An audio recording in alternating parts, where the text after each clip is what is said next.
updates, headlines, and breaking news 24 hours a day at Bloomberg.com, the Bloomberg Business app, and at Bloomberg Quick Take. This is a Bloomberg Business Flash. From Bloomberg World, Hank Waters, I'm Charlie Pellet. Stocks once again holding very close to session highs. The Dow, the S&P, NASDAQ all in the green, building on last week's gains, with the S&P now higher by 36 points. That is an advance of 1%. Dow Jones Industrial Average higher now by 385 points, a gain there of 1.2%. NASDAQ up 0.4%, 47 higher by 47 points, 10,907 right now on NASDAQ. The 10-year yield 4.22%, the 2-year 4.49%. Spot gold down 0.5%, 16.48 the ounce, while West Texas Intermediate crude is down 0.7%, 84.47 a barrel on WTI.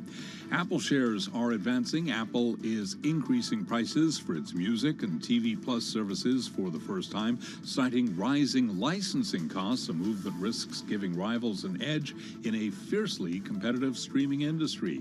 Apple shares up now by 1.3%. Apple, of course, will be among the big tech companies reporting earnings this week. I'm Charlie Pellet, and that is a Bloomberg Business Flash. All right, Charlie, thank you so much. Well, it's the video watched around the world. I watched it many times, feeling the gravity of it. And this was watching former General Secretary Hu Jintao ushered off stage, watching President Xi for an unprecedented third term as China's top leader really come in and really cement his position going forward, and really what China is going to be about in the future. We've got a great voice with us to give us an idea of what China is going to be like in the future. We got Andy Brown with us. He's a partner at the Brunswick Group. He's with us right now in the Bloomberg Interactive Brokers studio. And folks will hear a familiar voice because Andy joined us many, many times while he was here at Bloomberg on the program. Andy, good to have you with us. How are you? Great to be back. Thanks so much for having me. It's great to have you. Yeah, it's really great to have you back. So, a victory for Xi, but look how the markets are reacting right now. Just give us your overview of what you've seen transpire over the last couple of weeks. So victory for Xi, absolute triumph. Gets his third term, basically, if he wants it, ruler for life, packs the Politburo Standing Committee with his own people. People say he's the new Mao. Not in the sense that he's about to unleash chaos on China. I mean, he wants order, but in the sense of power, in the sense of prestige, in the sense of his place in history. In fact, he may actually have more leeway than Mao. Mao, after all, had to launch the Cultural Revolution to get control of the party. Xi has no rivals, no peers, and no successor. He's alone at the top. Now, what the markets are reacting to is the fact that this wasn't just a personal victory. It was a victory for his policies, the policies that have so alarmed investors, portfolio investors, as well as global companies investing in China over the last several years. Andy, we saw that certainly play out in the market. We keep talking about the NASDAQ Golden Dragon China Index on track for probably its biggest drop ever. It's down about 15% here. So how should investors, after decades of thinking this is where companies wanted to be to tap into their citizen base, what, 1 billion plus people, how should investors think about the Chinese market going forward? You know, it's so interesting. I talk to business leaders now investing in China all the time. Just about everything they knew or thought they knew about China has turned upside down. They thought that the Chinese system was optimized for growth and development. In fact, it's now optimized for security. China is looking inward. They thought that Deng Xiaoping's open door, open reform and opening policies would continue indefinitely. Deng Xiaoping's open door has turned into Xi Jinping's fortress China. They thought that policymaking would be pragmatic and predictable. It's become ideological, almost random. They thought, businesses thought, that China would do everything it could to ensure a benign global environment that would facilitate China's economic rise.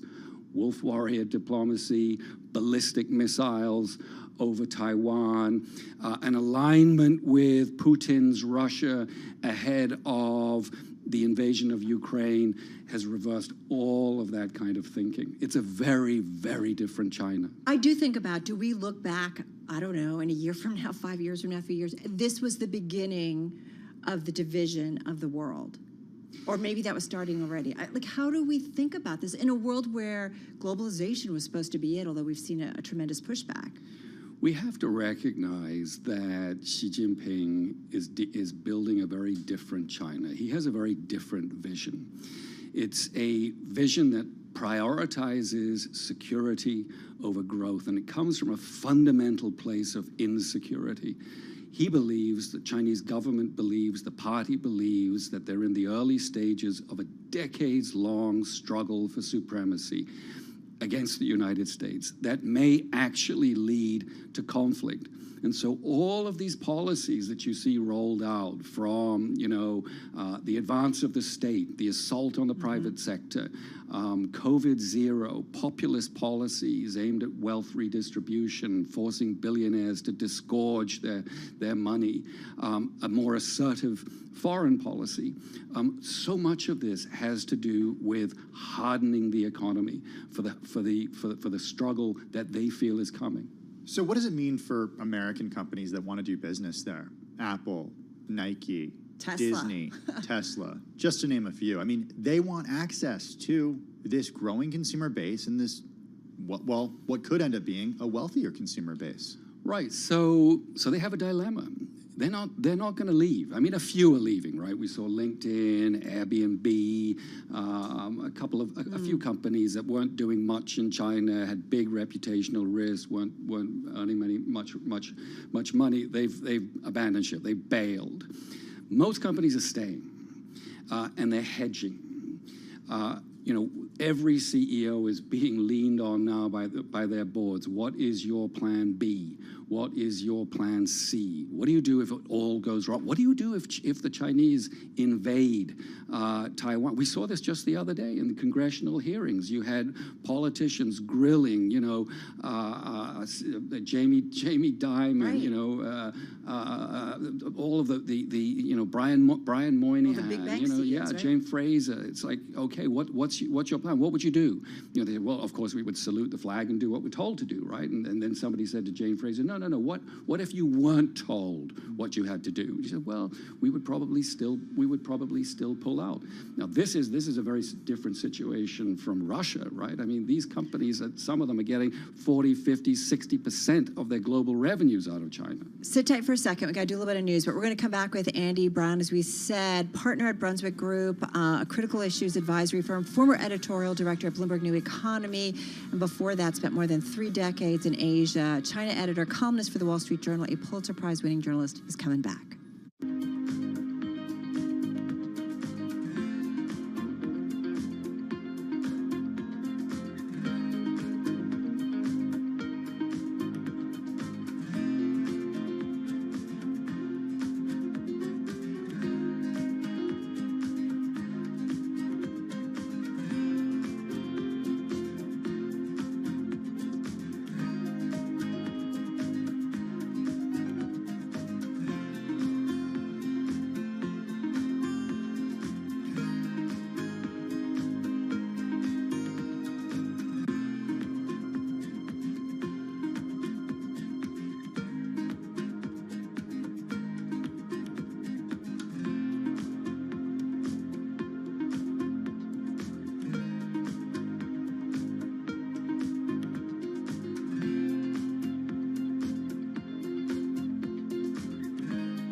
Broadcasting live from the Bloomberg Interactive Brokers Studio in New York. Bloomberg 1130 to Washington, D.C. Bloomberg 99.1 to Boston. Bloomberg 1061 to San Francisco. Bloomberg 960 to the country. Sirius XM Channel 119. And around the globe, the Bloomberg Business app and BloombergRadio.com.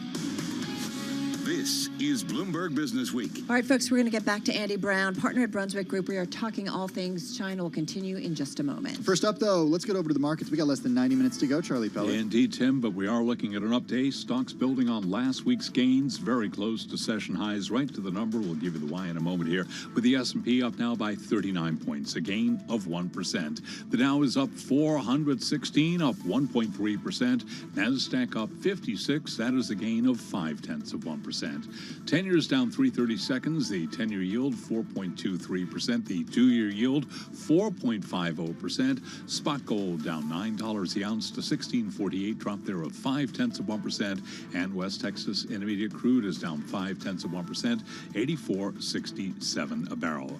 Earnings are front and center. And Joanne Feeney at Advisors Capital Management says it really has become a company-by-company story. I think it's going to be less broad factors here and more company-specific dynamics. I mean, look within the consumer sector. You have some areas of that market that are doing well, like the travel area, for example, while others in the middle market are really suffering as some consumers really tighten their budgets because of this high inflation. You look at a company like TJ Maxx, likely to pick up a lot of consumers as folks go out and do some bargain hunting. And she mentioned shares of TJ Maxx, based in Framingham, Massachusetts, up by 1.8%. Among some of the big tech names scheduled to report this week, Apple up 1.4%, Microsoft up 1.8%, Alphabet, parent of Google, up 0.7%, Amazon down today by 0.2%, Meta Platforms down by 0.1%. So again, recapping, we've got the 10-year 4.23%, stocks higher across the board. The Dow, the S&P, and NASDAQ all rallying on this Back to Work Monday. I'm Charlie Pellet, and that is a Bloomberg Business Flash. All right, Charlie, thank you so much. I want to get right back to Andy Brown, former Bloomberg colleague. He was editorial director of Bloomberg New Economy. He is partner at Brunswick Group, and really looking at what's going on in the China space. He spent 30 years, I think it was actually 35, over in Asia. He was both China editor and columnist for the Wall Street Journal. And Andy's here in our Interactive Brokers studio. So I do wonder about President Xi with everything that happened over the weekend, Andy. Who's there to question him? We always talk about it's important for our leaders to be questioned. So who's there? And as a result, if there is no one, what happens in terms of China and the Chinese economy? Carol, you don't need to be a sinologist to figure out where all this goes. The longer he lingers in office, the more he's going to face this autocrat's dilemma, right? So as the autocrat ages, he or she, usually he, becomes more isolated, more paranoid, doesn't know where the next threat is going to come from. And as a consequence of that, the tendency is to pack themselves around with yes men, with sycophants, okay? And these are not the people who are going to challenge the great leader. And as a result, course correction becomes quite a bit more difficult, right? And for all its faults, democracy does have within it this capacity to shift course. We've seen it very messy, dramatic. But right, we can shift course. Right. Ask Liz Truss, okay? That is not going to happen in China. Ask global business people operating over there about COVID zero. It is absolutely clear that COVID zero doesn't survive Omicron, or it can survive Omicron, but at the expense of destroying the economy. Course correction is needed. We're not getting it, and I think that's one of the reasons why you're seeing the markets collapsing, the China markets collapsing today. Give us an understanding, Andy, of surveillance in China and how the country uses it to essentially stifle dissent. Because, like you said, this is not the UK. This is not a prime minister who could last, 46 days and then end up leaving because of the will of the people. The will of the people, in many cases, is not necessarily heard because it's cut off from the rest of the world. Well, high-tech surveillance is a central feature of the security state that Xi Jinping is building. And we've seen the extreme example of that in Xinjiang. Everybody is profiled, facial recognition, gait recognition, apps built into the telephones and so on. What's kind of freaky about these COVID-0 restrictions is this new additional layer of control and surveillance and border control that they've built into the system. I personally don't believe this is going away. Maybe they won't practice it in quite as extreme a way. But didn't everybody have to sign up because of COVID, essentially, be on this app? Everybody has to. I mean, I was in, as you know, I was earlier this year in Beijing for the 2022 Winter Olympics.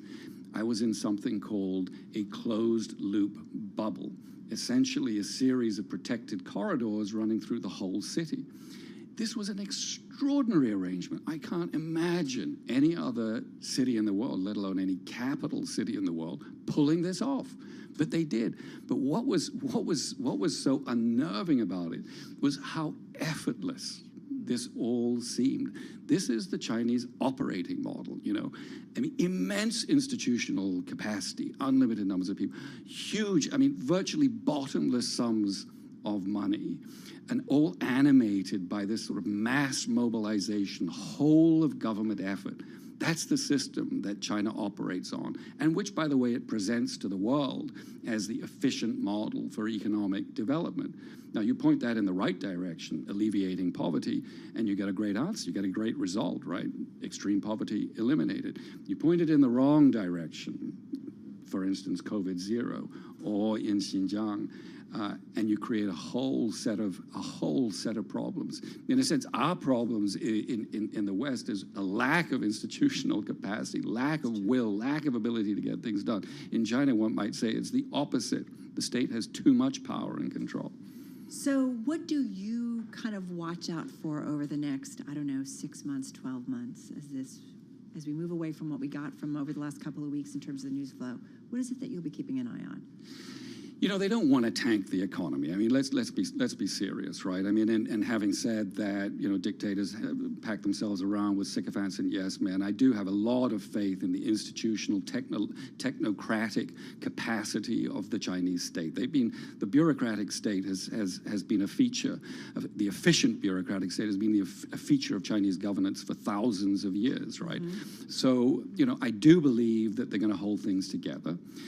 A figure like Li Qiang, who could well be the next premier, is actually very well thought of by the foreign business community, by the international business community. He's run Zhejiang province, basically size of a small country in terms of the economy, ran Shanghai, best city in China.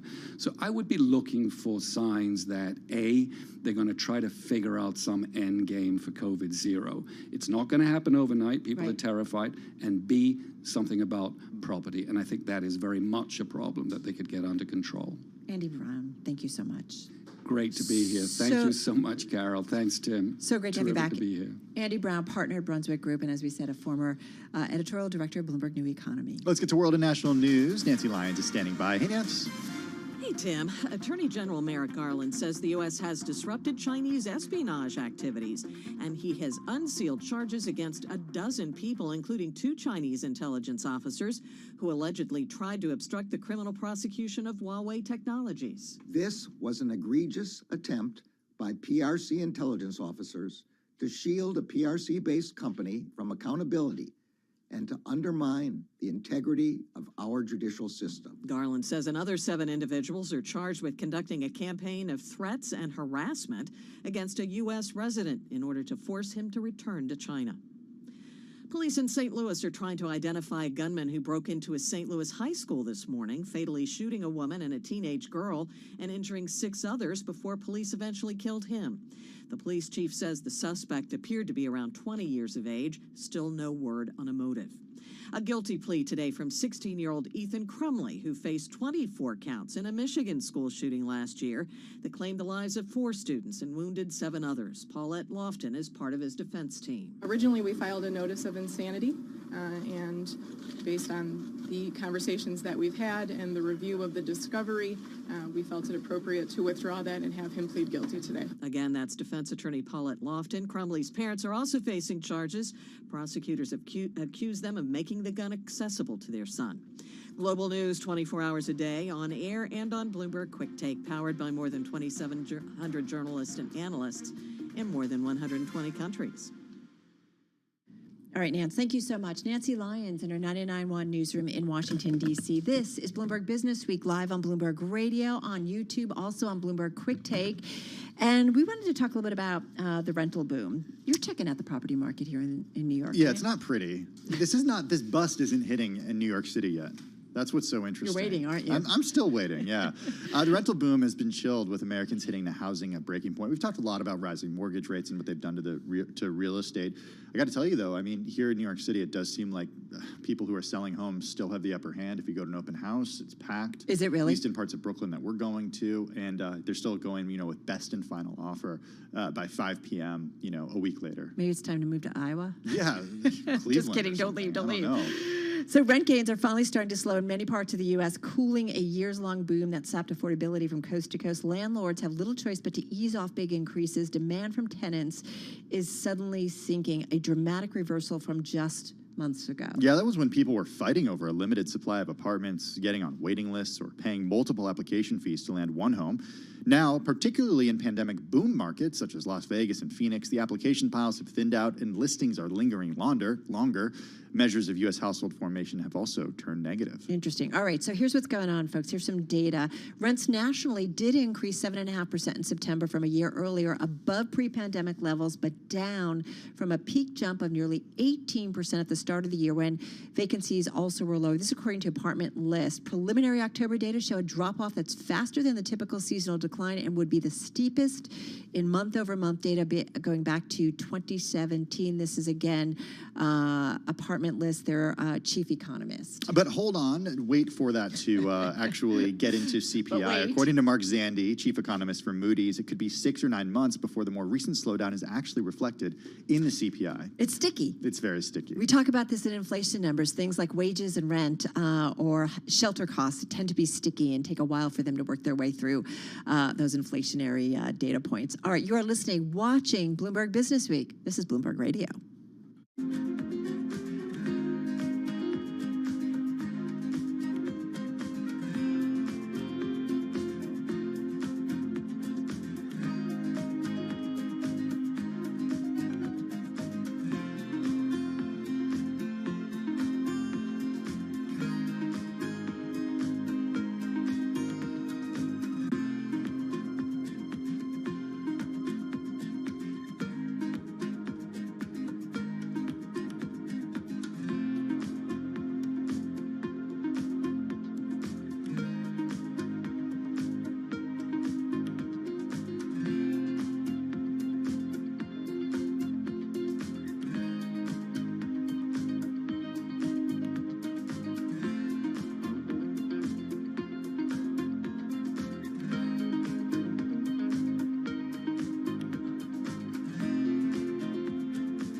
updates, headlines, and breaking news 24 hours a day at Bloomberg.com, the Bloomberg Business app, and at Bloomberg Quick Take. This is a Bloomberg Business Flash.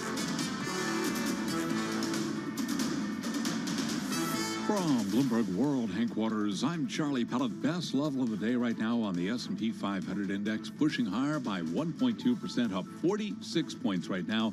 We have got the Dow up 478. That represents a gain of 1.5%. NASDAQ Composite Index up by 76, up now by about 0.7%. The 10-year yield, 4.22%. We have got the 2-year yielding, 4.50%. Spot gold down 0.5%, 16.49 the ounce, while West Texas Intermediate crude is down 0.4%, 84.70 for a barrel of WTI. Stocks are higher as investors await the next batch of earnings from some of the world's biggest tech companies. I'm Charlie Pellet, and that is a Bloomberg Business Flash. All right, Charlie, thank you so much. Carol Master along with Tim Stanovic live here on Bloomberg Business Week. So we do want to get to a Bloomberg Business Week story found online and on the Bloomberg about the implosion of instant delivery startups that soared during the pandemic. We're going to actually zero in on one in life after peak pandemic. We got Jackie Davalos, technology reporter for Bloomberg News. She wrote the piece along with Brad Stone. She's joining from 99.1 Studio in Washington, D.C. We also got the editor of Bloomberg Business Week with us, Joel Weber. He's in the Bloomberg Interactive Brokers Studio. Joel, count it 1, 2, 3, only 4 paragraphs until I find a reference to the 1990s and Cosmo.com in here. Because when I think of delivery implosion, I say, wait a second, we've seen this story before. Yeah, we have, but we haven't quite seen it like this. And you know, the story that Brad and Jackie, the company that Brad and Jackie focused on, is called GoPuff. Which finally I know why it's called GoPuff. You do. We'll let Jackie kind of stick with that one. We'll come back to it, I'm sure. But GoPuff has been sort of the example, and what the story is ultimately about, of like this instant delivery thing that became supercharged with VC dollars. And now, as the economy is starting to, not go up and up and up, some places like instant delivery maybe feel like a lot of money went in there, and maybe the ROI is not exactly what people had hoped. And there are some echoes of some yesterday's, including a .com era flameout called Cosmo.com. But Jackie, talk to us about GoPuff, because that company. I've used, if you need to get cough syrup for your kid in the middle of the night, turns out to be a pretty effective way to do that, but maybe not to scale and go global, right? You know, that's exactly it. I think what GoPuff really shows is that there was absolutely a demand for these kinds of services when you're stuck at home, you're on the couch, you want some last-minute ice cream or chips, even beer. They've been around for quite a while now, since 2013, and they really kind of came off the ground after e-commerce had started to become much more widely adopted. Amazon was kind of known for, being the delivery giant back in the day, and when these two founders started the company, it was on the back of, what about, on college campuses when you want, last minute pack a beer before a game, or you're tailgating, and it was really, in a place where it made sense. You have a dense pocket of students who are willing to pay $1.95 to get extra snacks delivered.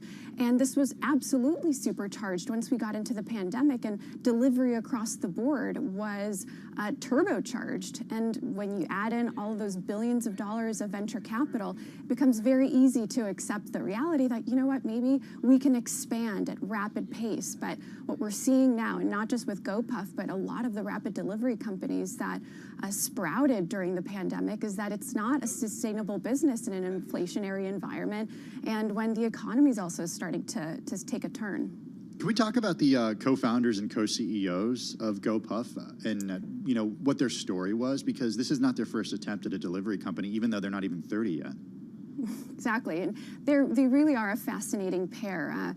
They're, very hardworking in the sense that, they kind of started this in a really scrappy way. They didn't know a whole ton about venture capital. It was really a bootstraps kind of attempt at, building a company. They ran this themselves, bought the warehouse by themselves. They hired someone to, off Google to help them negotiate their first liquor license. So their work ethic, I think, really speaks to,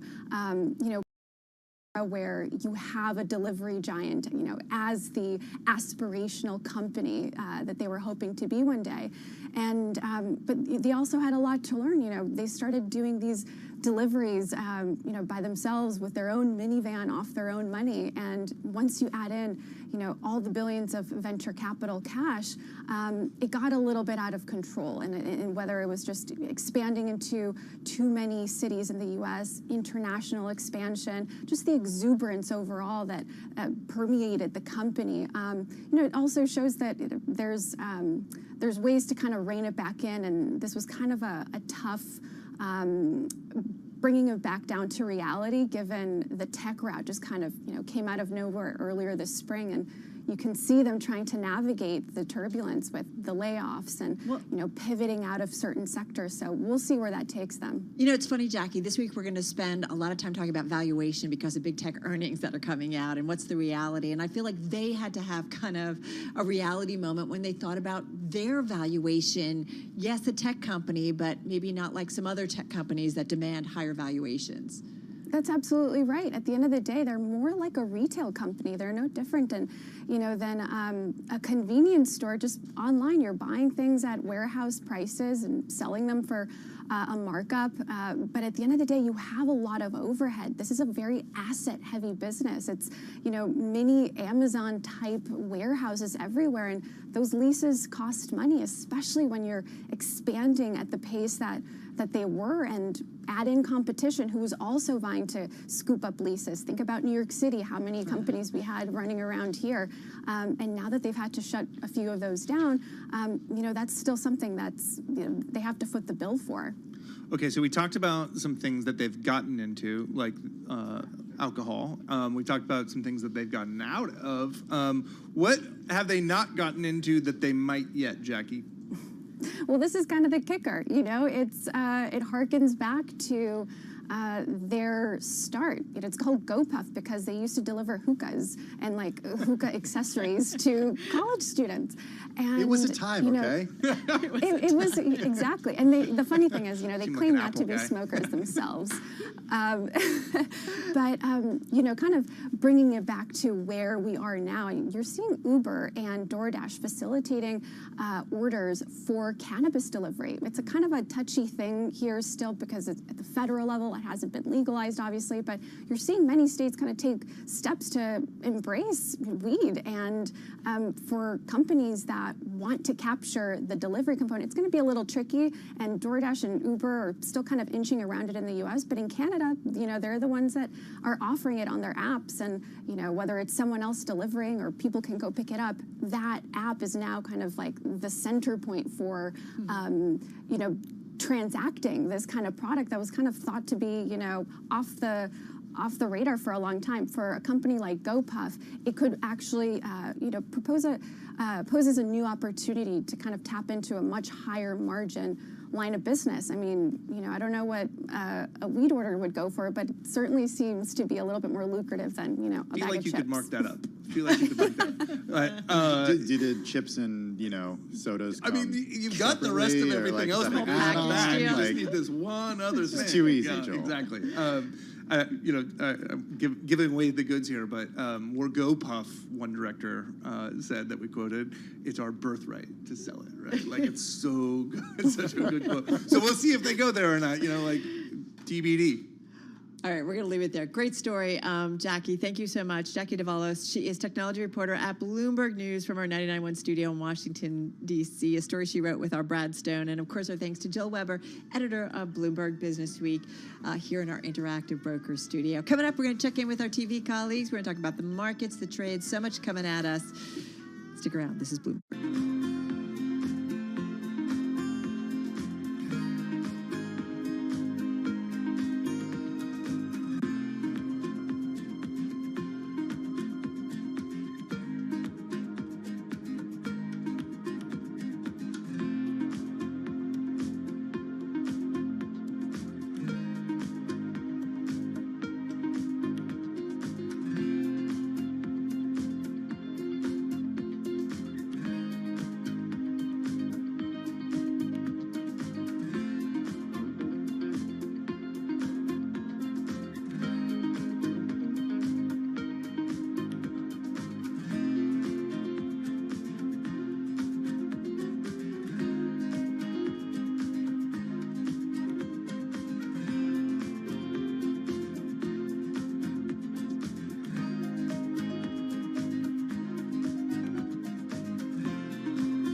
Down to the Close, Bloomberg's comprehensive cross-platform coverage ahead of the U.S. market close starts right now. This is Countdown to the Close, just 60 minutes left in your trading session. Caroline Hyde, Romain Bostick, Taylor Riggs. We're joined now by our colleagues Carol Masser and Tim Stenovic. We welcome across our audiences of TV, radio, and YouTube. And now, quick take two, a rally of 1.4%. Maybe it's a good omen to be embracing quick take that a little bit more because we are on the higher side, even though it seems geopolitically speaking, it's been a much tougher day of trade, Carol. Yeah, it feels like things are coming at us from all avenues. All right, so the U.S. equity trade, we are up, holding on to our highs of the session. That's not the case for Chinese stocks that trade here in the United States. Man, they are under so much pressure. Check out the NASDAQ Golden Dragon China Index. We had to bet that you were going to do that. Hope you would. We were like, if she doesn't do it today. Can you imagine if she wouldn't have done it? This is why I've been giving you a heds up. You've got to keep a watch. You're right. on You were this front market. running. There you go. Thank you, thank you. Carol's been talking about this for 2 years. Yeah. Eventually, Finally happened. Eventually, I'm going to get it right. All right, it's down 15%. Hang Seng overnight. We saw tremendous selling as well, hitting a 14-year low. It was down 6%. But you take a look at some of the specific names. Pinduoduo is down 25%. Alibaba, the ADRs are down about 13%. We know this story. We know that stronger state control over the Chinese economy and markets will continue and challenge for years. We got that over the weekend from President Xi. There's so much going on. The economy also slowing for the year, Tim. It's not just companies that are based in China. It's companies with exposure to areas like Macau, for example. Look at Las Vegas Sands. That's a company that gets nearly 70% of its revenue from Macau, down 11.4% just today. Wynn Resorts and Casinos down 4.2%. That company used to get more than 75% of its revenue, but over the last couple of years with COVID zero, that has dropped to, just about 60%. Well said, and yet, despite those falls, we're seeing overall the benchmarks look pretty resilient. Maybe it's a day of, well, bad news is good news. A slowdown in the PMIs means perhaps a less hawkish Fed, but we're seeing the S&P up by 1.4%. That's 52 points higher. The Dow is up more, basically almost 500 points in the day, 1.6%. NASDAQ, a little bit lower, and we're seeing the volumes, though, elevated up some 15% on the day in terms of volumes, and we're up 0.9% on the benchmark. The Russell 2000, your ugliest shirt in the pile is up 0.4% today, Taylor. Things, though, as we head down less than an hour to go to the closing bell, getting actually a little bit more bullish. We go from 380 stocks in the green to 430 from the S&P 500, and you really see the breadth on a sector level as well, though it has a hint of defensiveness to it. Healthcare and staples, those are the big outperformers, and they're up by 2% on the day. The underperformers that were still in the green, Romain, it's energy and materials. Those are only up about 0.5%. Yeah, but this still does remain a global story. And to go back to some of the commentary about what transpired in that China Party Congress, I mean, you were talking just a second ago there, Tim, about some of the casino stocks, the ones that have exposure to Macau, Melco, down about 12%. But I was going through all the companies, the U.S.-based companies that have a significant amount of sales in the China region. You have Tapestry, which gets something like 20% of its sales from China. Those shares down about 2.5%. Nike, which have been lower here on the day, actually reversing into the green. Estee Lauder, which gets almost 20% as well, down about 2% here on the day. And of course, we know all about Tesla, not just about the amount of money that they get from the Chinese consumer, but more importantly, their manufacturing operations that they've set up in China to a great deal of success and a lot of applause. Those shares down 2%. A lot of concern here about some of the economic conditions over there. Tesla said to actually have reduced their prices on most of their cars from 5 to 8 to 9%, depending on which model you buy. So keep an eye on a lot of those companies over the next few months as we get a little bit more clarity as to what that economy and, more importantly, what economic policy is going to look like over there. And I just wanted to bring the perspective as we all look at the macro, the geopolitical headwinds, as we then turn our attention to the earnings micro that we're going to be getting this week, and of course Apple among them. I like this chart coming from Pete Terrace, just showing us how one Apple is worth more now than an entire market. Well, in fact, it's worth more than double the Hong Kong tech market at the moment. So we are currently seeing, of course, a dialing back in hopes of the growth trajectory of China tech stocks and those traded in Hong Kong. And well, even though we've seen the market cap eroded of Apple, it is still double the size of that entire market. Right. So you do wonder what we get from some of these big tech names, what it means in terms of U.S. market direction. Do we get some validation of some of the run-ups that we've recently seen? I will say that Andrew Sheets, he's Morgan Stanley's chief cross-asset strategist. He had some comments about today's market moves, and here's what he had to say, guys. He says, over the short term, we think we can get some relief. The fact that earnings season has also been relatively strong is also helpful, but the big picture, and I don't think this changes, is that we still view this as a bear market rally rather than the start of a larger new bull market. So again, that's Andrew Sheets, Morgan Stanley's chief cross-asset strategist. I mean, this is the thing. We continue to talk to him. Have we hit a bottom when it comes to equities? There are many who say we have not. I think a lot of analysts would say, well, we need to understand more from the Federal Reserve and from the fight against inflation to understand what actually happens in the direction of the markets over the next year. Because if we see 2 75 basis point rate hikes, then what ends up happening in the early part of 2023? Do we see those drop to 50%, 25%? Do we start to see, or 50 basis points rather, 25 basis points, and do we start to see inflation actually coming down? Good question. All eyes on the Fed. All eyes as well on some of the fundamentals from these companies. I think overall, Romaine, we know that earnings season so far has shaped up to be better than expected. There are some better improvements on top line growth. Bottom line growth hasn't been as strong, and relative to expectations, it's been better than expected. And this is the time when we're hearing from these companies, really hearing sort of their concerns and their inflation versus growth outlook. Oh, we should point out that that bar came down, so there were a lot of revisions here. So yes, there are beats, but beating on a number that was already sort of taken down. If you set the bar low enough, just a little bit. Well, yeah, if you set it low enough, you can beat anything. And the beats are worse than last quarter. The beats are worse than the year before, right? Yeah, and I think so. And I think when you talk about sort of what the market is pricing, to go back to Carol's point, sort of whether we really have hit that bottom and markets are ready to respond. As we have to point out, of course, this is a forward pricing mechanism. So maybe things are bad now, but if you do believe that by sort of the middle of next year or maybe later into 2023, things will sort of normalize, then maybe there is a case for sort of looking at the valuations and saying this is a buying opportunity. Right, we need clarification. I was talking to a CFO of a well-known publicly held company, and again, going back to the short-term. What? I can't. Stay tuned, and She never reveals her sources. I'll let you know in about 24 hours. But anyway, what's interesting is, like he just said, that short term, it's really hard to figure out things right now. But if I can think about strategy for my medium term or longer term, I can do that. I have some clarity on this. But right now, we just don't know. Think about the news and the headlines out of China. Think about what's going over in the UK. We still don't know what kind of recession we're going to get in the United States.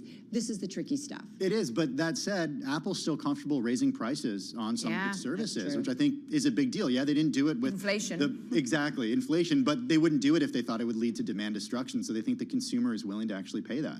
And look, Spotify, we'll see what happens with Spotify in 2023 when it comes to more streaming services. Are they going to all raise their prices next year?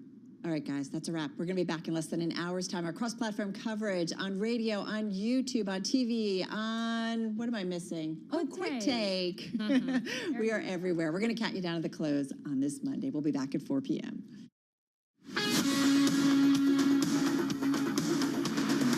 This is Bloomberg Business Week with Carol Masser and Bloomberg Quick Takes Tim Stenovich on Bloomberg Radio. It's going to be a fun week. What do you mean by fun? Well, I just think some of the big tech, right? Like these are I'm just kidding. It's always fun. No, it isn't. Well, most of the time. But I think about all of the big tech earnings, which can be, have such influence, certainly on the overall market trade in terms of valuation. So what we get to hear from the likes of Microsoft, from Alphabet, from Apple, what am I leaving out? Amazon, right? These are big ones. Yeah, and look, I think if we think back to Meta Platforms, did you say Meta Platforms? I did not. Okay. I feel like that's a separate story, though, because as they pivot. That's a good point. Don't judge me for How using dare that you. word. I know.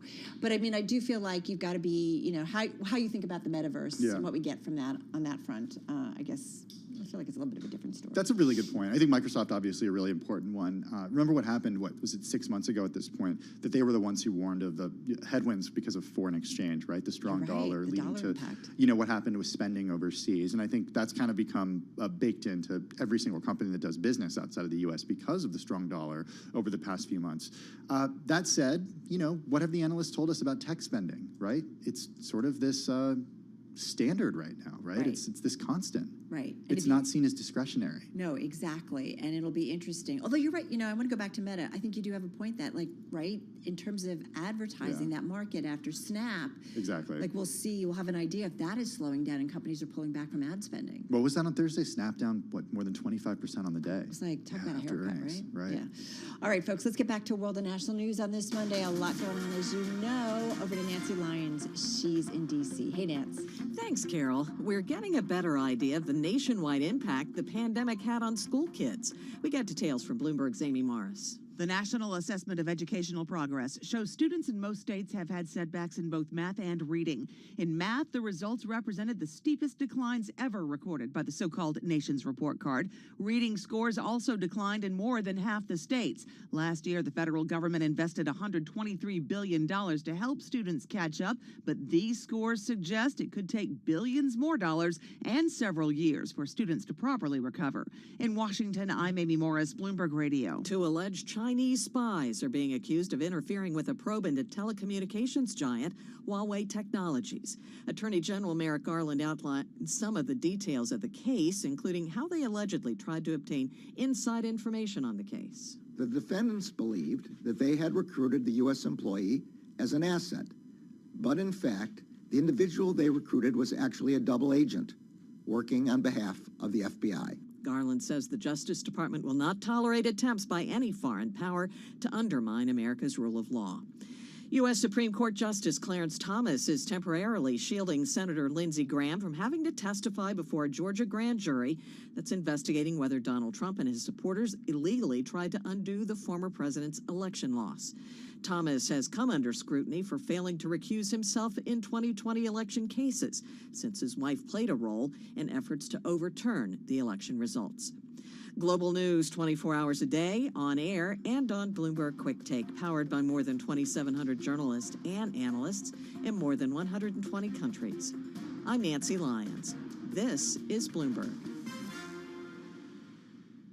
Thank you so much. Nancy Lyons in our 99.1 newsroom in Washington, D.C. I'm Carol Masser, along with my co-host Tim Stanovic, live in our interactive brokers studio here on Bloomberg Radio. We're live on YouTube. We're live on Bloomberg Quick Take. And Nancy Lyons really touching upon an important story. Yeah, Justice Thomas temporarily shielding Lindsey Graham from testimony. U.S. Supreme Court Justice Clarence Thomas, we're talking about, temporarily shielded Senator Lindsey Graham from having to testify before a Georgia grand jury investigating whether Donald Trump and his supporters illegally tried to undo the former president's election loss. Yeah, history happening before our eyes.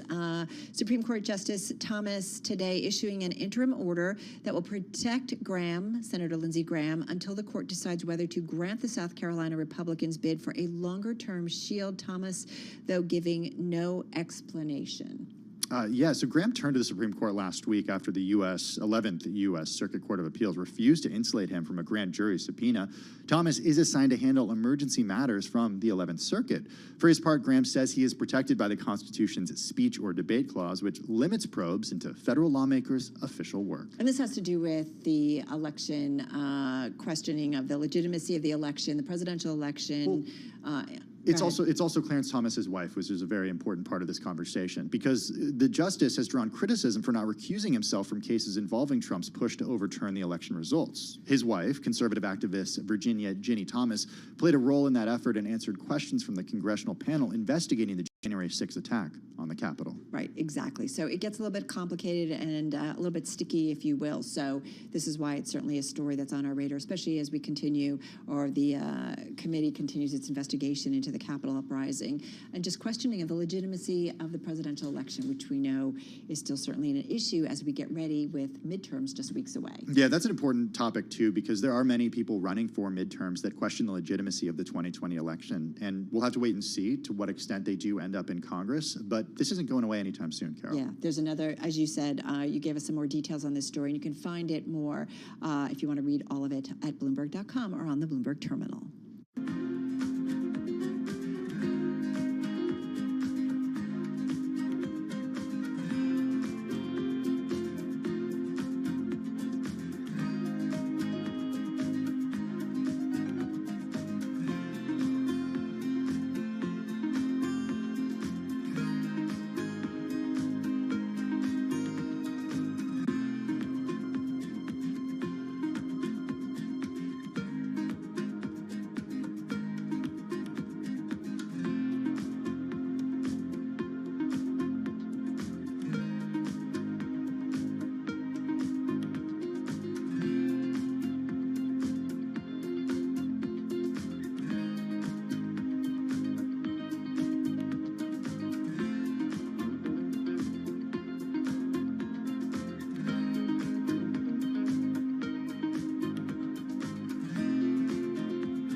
updates, headlines, and breaking news 24 hours a day at Bloomberg.com, the Bloomberg Business app, and at Bloomberg Quick Take. This is a Bloomberg Business Flash.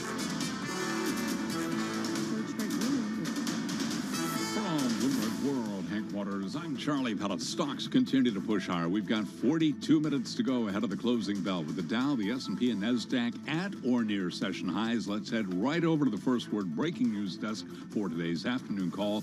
Here he is, Bill Maloney. And good afternoon, Charlie. U.S. stocks are following through on Friday's big gains, with the Dow currently up 510 points. S&P's gained 57, while NASDAQ is higher by 120. The U.S. 10-year yield at 5.3%. Gold is down 6, oil is trading lower, and Bitcoin is down by 0.7%. Among the main 11 S&P sectors, all are in the green, led by gains in healthcare and staples. And leaders to the upside in the Dow, Amgen and Home Depot. Fractional losses for Disney. In other news, Apple raises prices of Apple Music, Apple TV, and Apple One. Beyond Meat traded to an all-time low, and Alibaba fell as much as 20% amid the plunge in Asian equities. Wrapping things up, Discover Financial reports after the bell. Live from the First Breaking News Desk, I'm Bill Maloney. Charlie. Okay, we thank you very much, Bill Maloney, and here live. Breaking news over your Bloomberg. Type Squawk, SQUAWK on your terminal. I'm Charlie Pellet. That is a Bloomberg Business Flash. Thank you so much for that update, Charlie Pellet. Bloomberg Business Week is brought to you by SEI. Visionary asset managers find opportunity where others are challenged. Exploit disruption's potential with SEI's global operating platform. Find out how at SEIC.com/IMS. All right, as you know, the flow of news out of China over the past couple of weeks, this past weekend, as President Xi cemented an unprecedented third term, continues to dominate our discussions, and rightfully so today. Anything that the world's second biggest and most important economy does, not to mention the most populous, is on everyone's radar. So let's get to our weekly Bloomberg New Economy segment. Back with us is the editorial director of Bloomberg New Economy, Eric Schatzker, back in our Bloomberg Interactive Brokers studio. We're all just kind of obsessed with this. We have to be. We have to be. I do want to remind everybody it's T-minus 3 weeks for the New Economy Forum, where this very subject is going to take center stage, because no economy is more important to Southeast Asia, and in so many respects, no economy is more important to the future of the world than China's 1.4 billion people. It's so hard, honestly, to analyze the implications of the Communist Party Congress, because we inevitably look at it here, sitting here today, right? We inevitably can't resist but look at it through the eyes that have been trained to understand and process Western liberal democracy. And if you look at it through those eyes, what you see happening in China doesn't look pretty. For starters, right, they just got rid of the succession norms that were in place in China, limiting presidents to 2 terms, not unlike term limits that we have here in the United States. And people have heard for weeks now about how Xi is installing himself as an imperialist president, et cetera, et cetera. But what does that mean? Not only is he in power for a 3rd term, he now has more authority in that position than anybody since Chairman Mao. The 7-man Politburo Standing Committee is packed with Xi loyalists. So is the 24-member Politburo. There's nobody there to tell him when the emperor is wearing no clothes. In fact, it's an obligation now for all Chinese Communist Party members to recognize President Xi as core to the leadership of the party. These are things that did not exist before. I think what's so puzzling to me, Eric, is that we've heard the China story over the last 30 years as being one of opening up.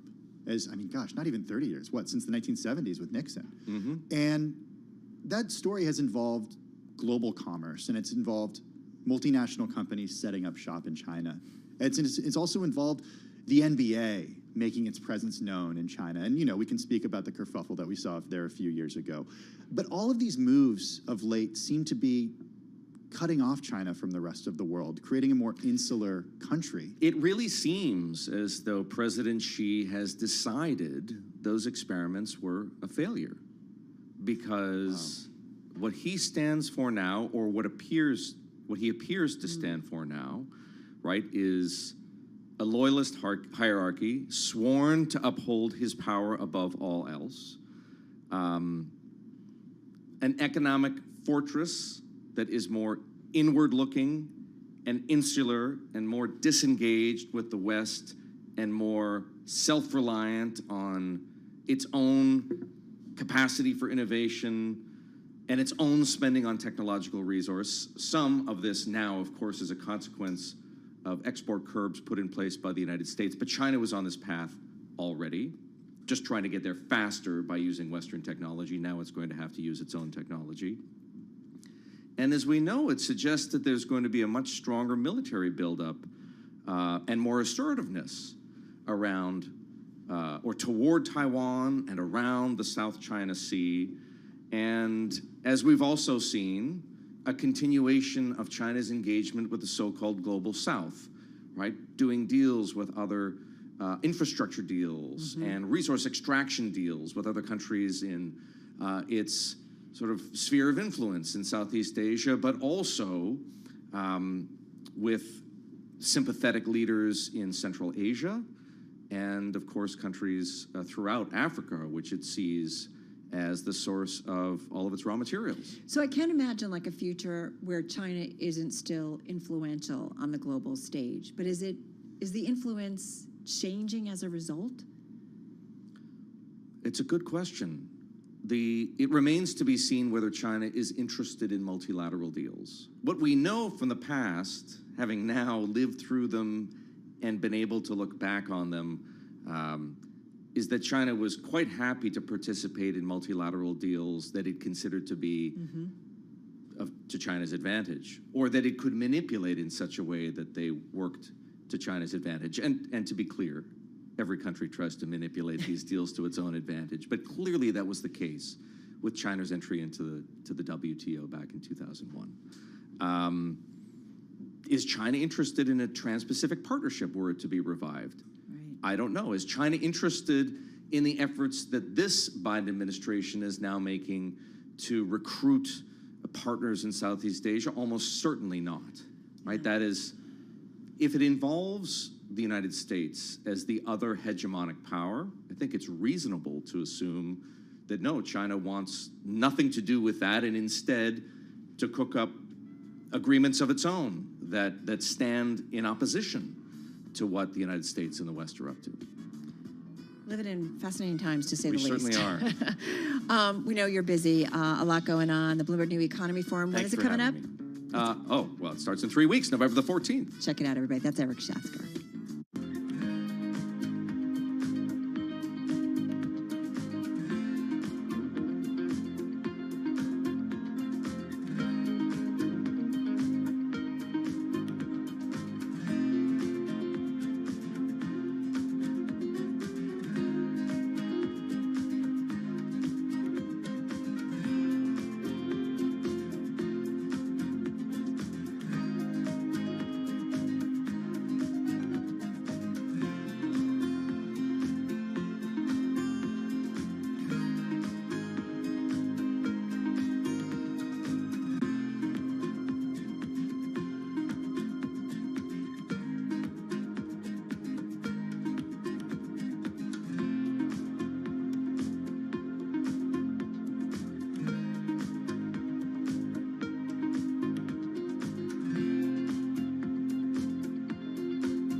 Broadcasting live from the Bloomberg Interactive Broker Studio in New York. Bloomberg 1130 to Washington, D.C. Bloomberg 99.1 to Boston. Bloomberg 106.1 to San Francisco. Bloomberg 960 to the country. Sirius XM Channel 119. And around the globe, the Bloomberg Business app and BloombergRadio.com. This is Bloomberg Business Week. Oh man, everybody, the conversation we're having with our Nice Gina little Martin preview Adams. for what's coming up. It's going to be a good one. Don't go anywhere. Just telling you. Yeah, Gina Martin Adams is standing by. We're going to get to her in just a minute. First up, though, Charlie Pellet, the thing that we are talking about is stocks. What's the market looking like? And we are higher across the board with the Dow, the S&P, NASDAQ all rallying. 28 minutes to go ahead of the closing bell. We'll get the wise coming up with Gina Martin Adams in just a moment. The S&P right now, right to the numbers, up 54, up 1.5% at or near session highs, with the Dow up 491, up 1.6%. And we have got NASDAQ up 119, higher by 1.1%. Perhaps a question for Gina. What does this rally tell us in light of last week's surge for stocks? 10-year yield, 4.23%. We've got the 2-year yielding 4.50%. Spot gold down 0.5%, 16.50 the ounce. West Texas Intermediate crude down 0.3%, 84.79 a barrel. Well, as for the overall market backdrop and what has been driving this rally, Emily Hill is founding partner at Bowersock Capital, and she was interviewed this morning on Bloomberg Radio. The market has latched on to those recent slightly dovish indicators by some members of the Fed. And so I think we're in the middle of another rally that could possibly continue towards the end of the year. Now, this would happen if we don't see some of the global headwinds that we're all well aware of reflected in the earnings reports this quarter. And among the earnings reports coming up later in the week, oil companies, ExxonMobil, for example, shares are higher now by about 0.8%. Also reporting this week will be Chevron. Chevron up 0.1%. Among some of the other big oil names, BP, the ADR is up 1.6%. EOG Resources down 0.2%, and Pioneer Natural up 1.7%. I'm Charlie Pellet, and that is a Bloomberg Business Flash. I'm just going to tell you, we're getting a reality check big time, courtesy of our Gina Martin Adams. We want to talk about a lot of things, and in particular, we want to talk about what's been really key growth engines for the S&P 500. We're talking about those mega cap technology stocks, which are entering the earnings season. I love this story with diminished stature. So let's get into it with our Gina Martin Adams. She's Chief Equity Strategist at Bloomberg Intelligence here in our Interactive Broker Studio. So we want to talk about everything. I do wonder, do you want to touch on the broader macro, or do you want to go right into the big let's touch on broader macro for a second, because it's kind of what markets. I mean, we're going to hear about broader macro from Apple, from Microsoft, from Alphabet, Amazon, and Meta platforms this week. I mean, Meta's going to talk about it a lot, I bet, after what we saw with Snap. But Gina, just bring us up to speed on how you and the team are thinking about macro right now, because we were talking about rates. We heard from a little earlier during the program, and you're saying that the era of low rates is over, at least in the short term. Yeah, I think that we need to put the pandemic in the past, right? And I think that the activity levels that we've experienced in recovery will also be over. We'll not see that extraordinary surge in activity reflecting the shutdown that happened just prior.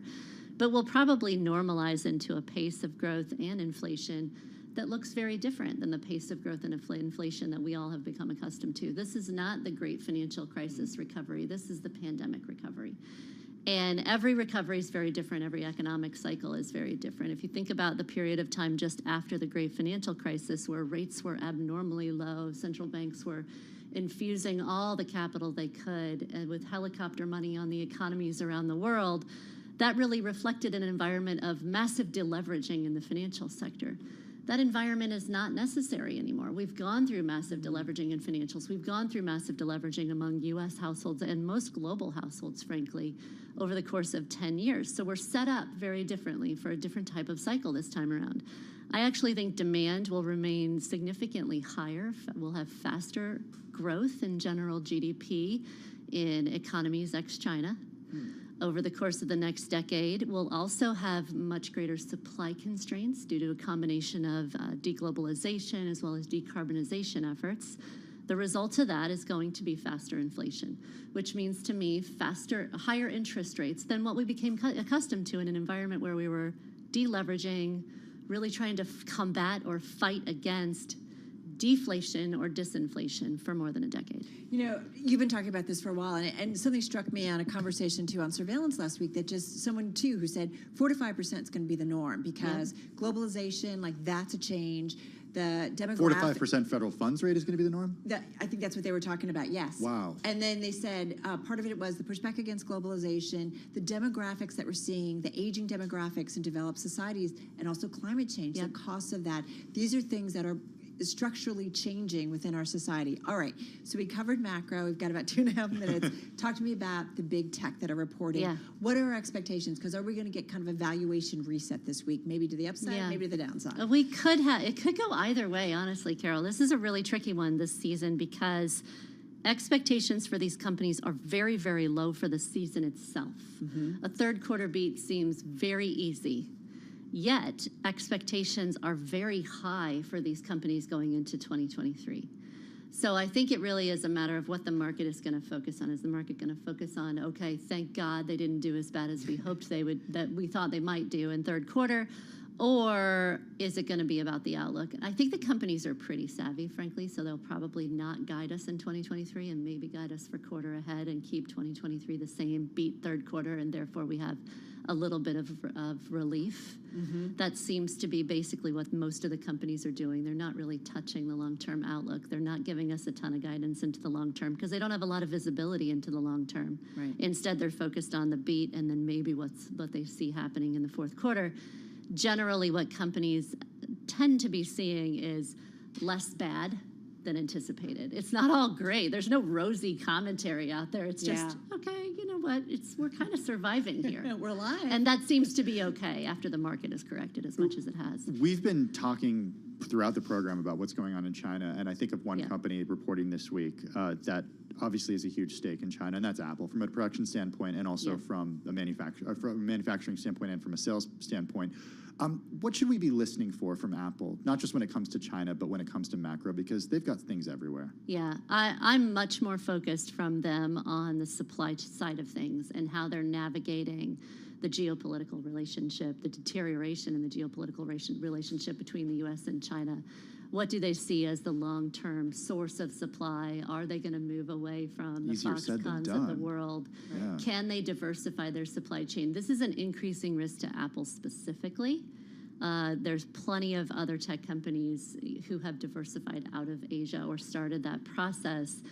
Apple's actually been a little bit slow and a little bit reticent because they've had such good relationships in China for so long, but there does appear to be some pretty big wind shifts at the geopolitical level, at the governmental level between the U.S. and China that are going to force some change there. So how are they navigating that? Just 15 seconds. Is there one, are all big tech created equal, or is there one that could report this week that could really change kind of sentiment or in terms of how you think about strategy? Just quickly, really quickly. All of them are really equal. Microsoft, though, is very much on my radar. Microsoft is the one company that everybody has said, nobody's touching it. It's great. It's fantastic. Everything's fantastic for Microsoft. So everybody else has had some bullets thrown at them. Microsoft has not. All right. Gina Martin-Adams, thank you so much of Bloomberg Intelligence. World and national news. Nancy Lyons, we go to D.C. Hey, Nance. Thanks, Tim. President Biden is making the case for electing a Democratic Congress. He spoke this afternoon at the headquarters of the Democratic National Committee. Young people who are working to get out the vote greeted the president with pep rally chants. Republicans are doubling down on their MAGA trickle-down economics that benefits the very wealthy, failed the country before, and will fail it again if they win. Democrats are lowering your everyday costs like prescription drugs, health care premiums, energy bills, and gas prices. The president said young voters elected him and should now be responding to issues like student debt, climate change, abortion, and the right to marry the person you love. In Washington, Irv Chapman, Bloomberg Radio. In the UK, Rishi Sunak will be that nation's next prime minister. I am humbled and honoured to have the support of my parliamentary colleagues and to be elected as leader of the Conservative and Unionist Party. Sunak will be Britain's first leader of color and the nation's third leader just this year. Leslie Jordan has died at the age of 67. The Emmy-winning actor's wry Southern drawl and versatility made him a comedy and drama standout on shows like Will and Grace and American Horror Story. He also achieved a new following in 2021 by posting a series on social media. Well, hi, fellow hunker-downers. Variety is reporting Jordan died in a car accident this morning in Hollywood. Global news 24 hours a day, on air and on Bloomberg Quick Take, powered by more than 2,700 journalists and analysts in more than 120 countries. I'm Nancy Lyons. All right, Nance, thank you so much. Nancy Lyons there in D.C. Carol Massar, Tim Stanovic, live on Bloomberg Business Week, on radio, on YouTube, also on Bloomberg Quick Take as we speak. We're talking about Apple, right, because it's going to be reporting earnings, and really smart that you talked about kind of the China impact, and you do wonder, with all the news we got out of China this past weekend, what the implications could be going forward. If I'm an analyst on that call, that's where my questions are focused. Yeah, we had research, gosh, I don't remember who it was from. I believe it was from Bloomberg. I'll have to go back and find it, about just how ingrained in the supply chain Apple is and how long it would take for Apple to leave China behind. You do hear drips and drops, right, of the company moving production to certain things to India, and they've been producing certain iPhones in India for years at this point. But I mean, if you look at that supply chain, China is the dominant factor in it. The only thing I can think of, and we got this from Andy Brown, that some of, China doesn't want their economy to fall off a cliff. That would create incredible instability potentially in their country, right? And China has been so important. I mean, Apple has been so important to the Chinese economy. Think about the workers that have been put to work. Yeah. And even though China wants to be a much more more developed and really work in more sophisticated markets, if you will, they still don't want to see maybe those relationships come undone. And it gives them some legitimacy, right? I mean, Apple, high end in a big way. And that has given China some legitimacy. So having said that, there's another story on Apple. We're talking price hikes for music and TV Plus for Apple. This is for the first time. The company cited cost. Apple increasing prices for its music and TV Plus services for the first time, increasing the price of Apple Music to $10.99 a month from $9.99 for individuals. That's effective immediately, making it more expensive than services from Spotify and Amazon. Spotify actually was higher on the news. I sent that one to you, Carol, for a gainer. You did. You said it would be a good one, right? Because it shows maybe the pricing. If they feel like they do, you wonder Spotify. They feel like they have power, right? Didn't Taylor Swift break Spotify? She did, yeah. Apple also hiking its annual music plan to $109 from $99, and its TV Plus yearly subscription to $69 from $49. We tap into that Apple infrastructure, so it's like ka-ching, ka-ching. Get ready for it. All right, folks, we're going to take a look at the markets in just a moment.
events, headlines, and breaking news 24 hours a day at Bloomberg.com, the Bloomberg Business app, and at Bloomberg Quick Take. This is a Bloomberg Business Flash.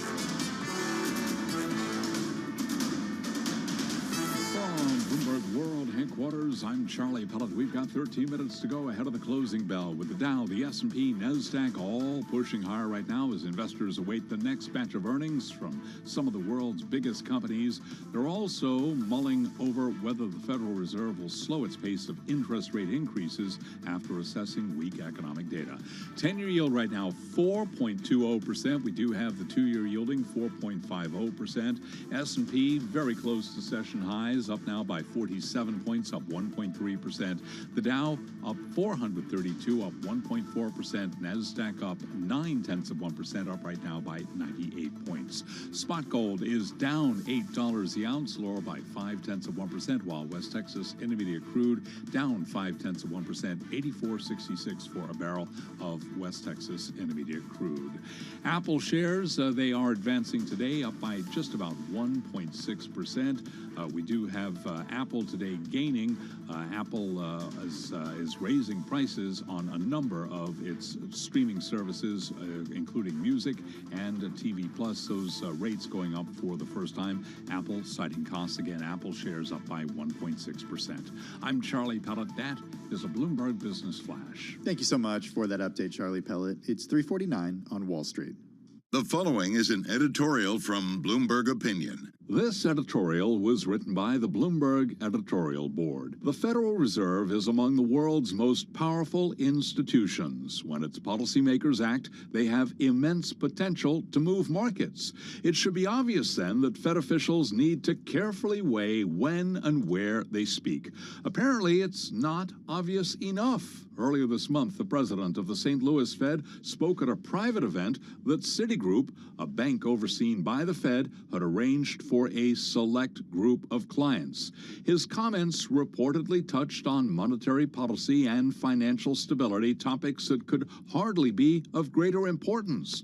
Fed officials shouldn't be permitted to share their views on monetary policy in a closed forum, let alone one arranged by a for-profit enterprise the central bank is supposed to be regulating. The Federal Reserve should ensure that no policymaker is giving away what rightly belongs to the public.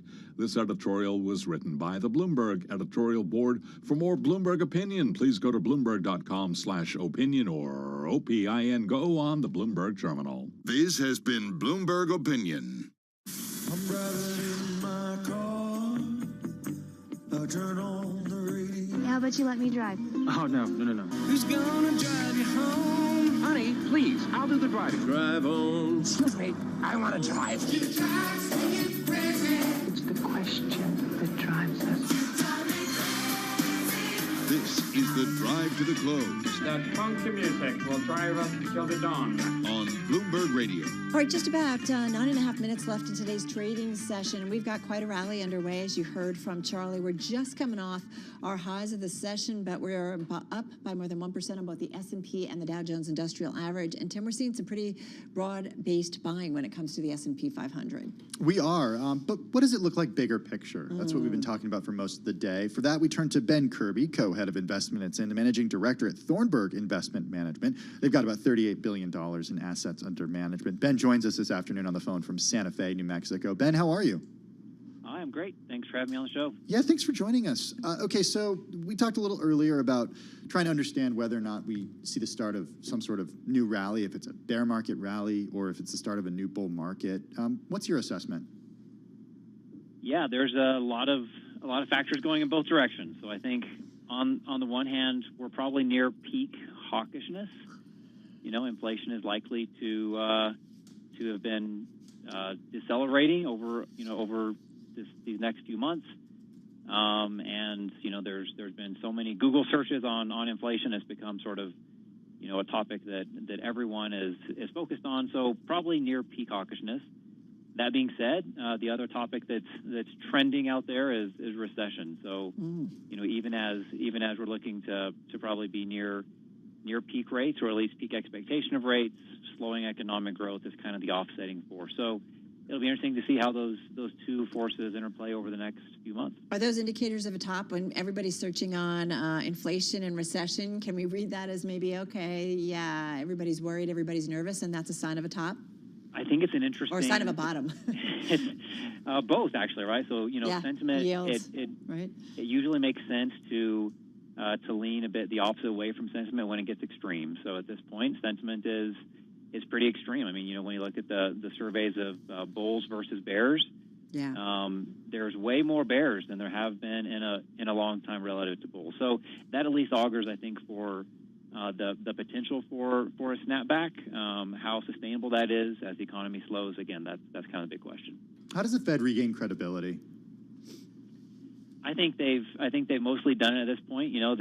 They've been tough on the inflation rhetoric.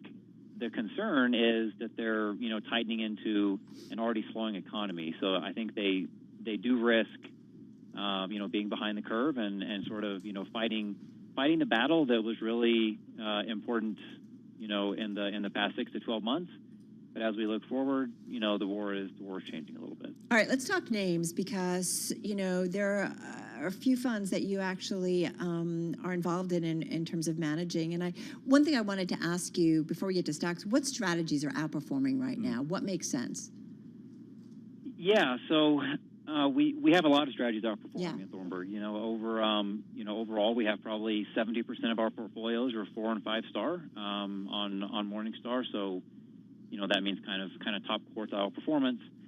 I think what's outperforming broadly, value investing is doing a bit better. So after a 15-year hiatus of value investing really kind of being in hiding, we're seeing a lot of the rotation out of higher growth sectors and into more value sensitive sectors. So one of the portfolios that I co-manage is the Thornburg Investment Income Builder. This is a global multi-asset income-oriented portfolio. It has more of a value bias. So, average stock is yielding 5.5%. The bonds are yielding about 9%. And the PE on that portfolio is about 8 times next year. That portfolio is outperforming the vast majority of peers this year, but also over, 3, 5, and 10-year period. So I think it makes a lot of sense right now as we are in this tightening phase, as we are in a slowing economic environment, to be pretty cautious. And this portfolio with high dividend yield, I think is really a pretty good place to be positioned. Is that because I'm going back to the value versus growth debate here? I mean, Carol, forgive me, but every year we've heard that value's coming back, right? Yeah. But is this time different, Ben, because of the high rate environment that we're in? What we just talked about with Gina Martin Adams a few minutes ago, that we're kind of going back to the 90s when it comes to rates? I think every environment's a little bit different, but the fact that for the last decade, companies that were losing money have been able to continue accessing capital markets, either debt or equity capital markets. You can have a product that sells at a negative gross margin, and you can just issue new shares and sort of keep that engine going until the cost of capital gets expensive. And the cost of capital has gotten a lot more expensive, which means a lot of those high flyers who are able to live on very cheap funding for a decade, they're not now having to come to cash. They now actually have to find a way to make a profit, and we're discovering that some of those business models might not hold up in a higher rate environment. Hey, I want to ask you, and I know you have a couple of names that you're interested in, but Taiwan Semiconductor Manufacturing has been a big position for you guys. With all the news out of China, are you having a rethink, kind of come to Jesus moment maybe on Taiwan Semi, or not yet? Just curious. Not yet in a holistic way. We have reduced the position size. Yeah. Just because it had been such an outperformer, it got to be kind of a mid-single-digit % of the portfolio. So we reduced it down to kind of a low single-digit %. It's a really tough question because Taiwan Semi is one of the most important companies in the world. They have amazing competitive advantages.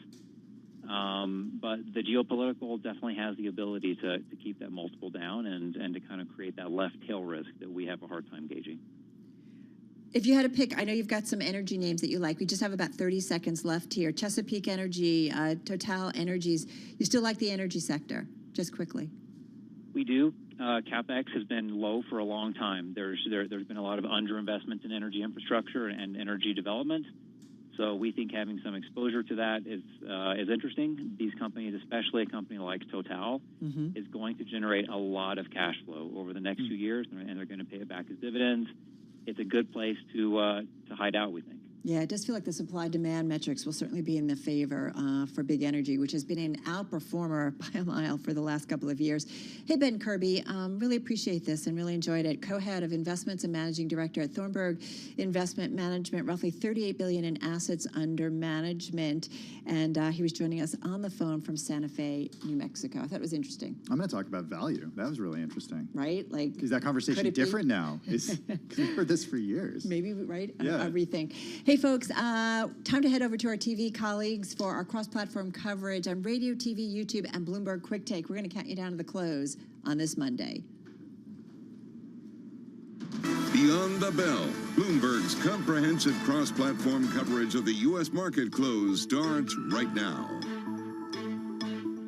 And right now, we are 2 minutes away from the end of the trading day. Romaine Bostic, Caroline Hyde, Taylor Riggs counting you down to the closing bell.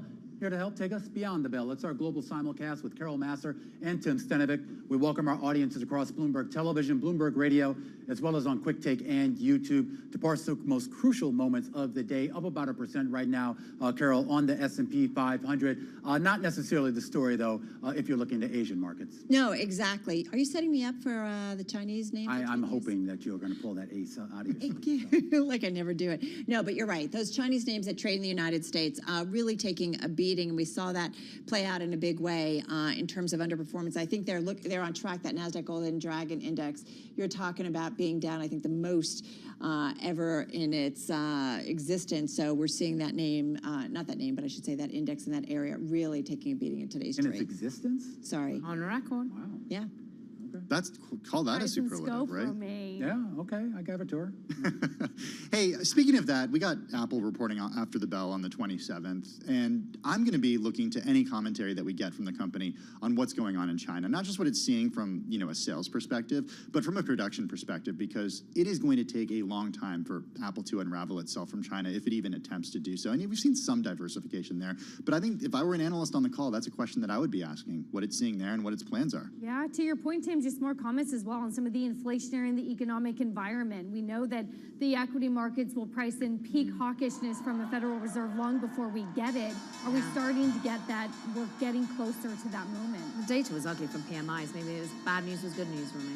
Yeah, well, could potentially be here. We're getting the closing bells in New York.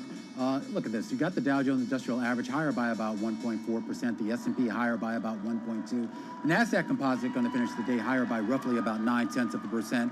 The Russell 2000 also getting in on the action, only up by about 0.4%. We should just point out real quickly, Carol, that kind of the real outperformer here on the day actually belongs to the Dow Transports. The Dow Transports finishing the day higher by almost 3%, 2.9%. Well, speaking of outperformance, I'm going to get into some of the gainers. These are not on my list, probably should have been, but even though the NASDAQ was a laggard in terms of those major equity averages, still up for the day. If you take a look, Taylor, at some of the names like Google, Microsoft, Apple, which are all reporting really some outperformance in today's session. I mean, Microsoft alone up about 2%.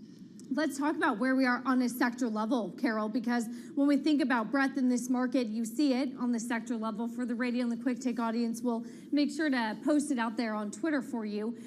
Food and staples, pharmacy, healthcare, food and beverage, it feels a little bit defensive, but those sectors are the winners. They're up anywhere from 2 to 3% on the day. There's still a lot of green, Carol, even in the, quote, decliners, but there is still some red and some underperformance.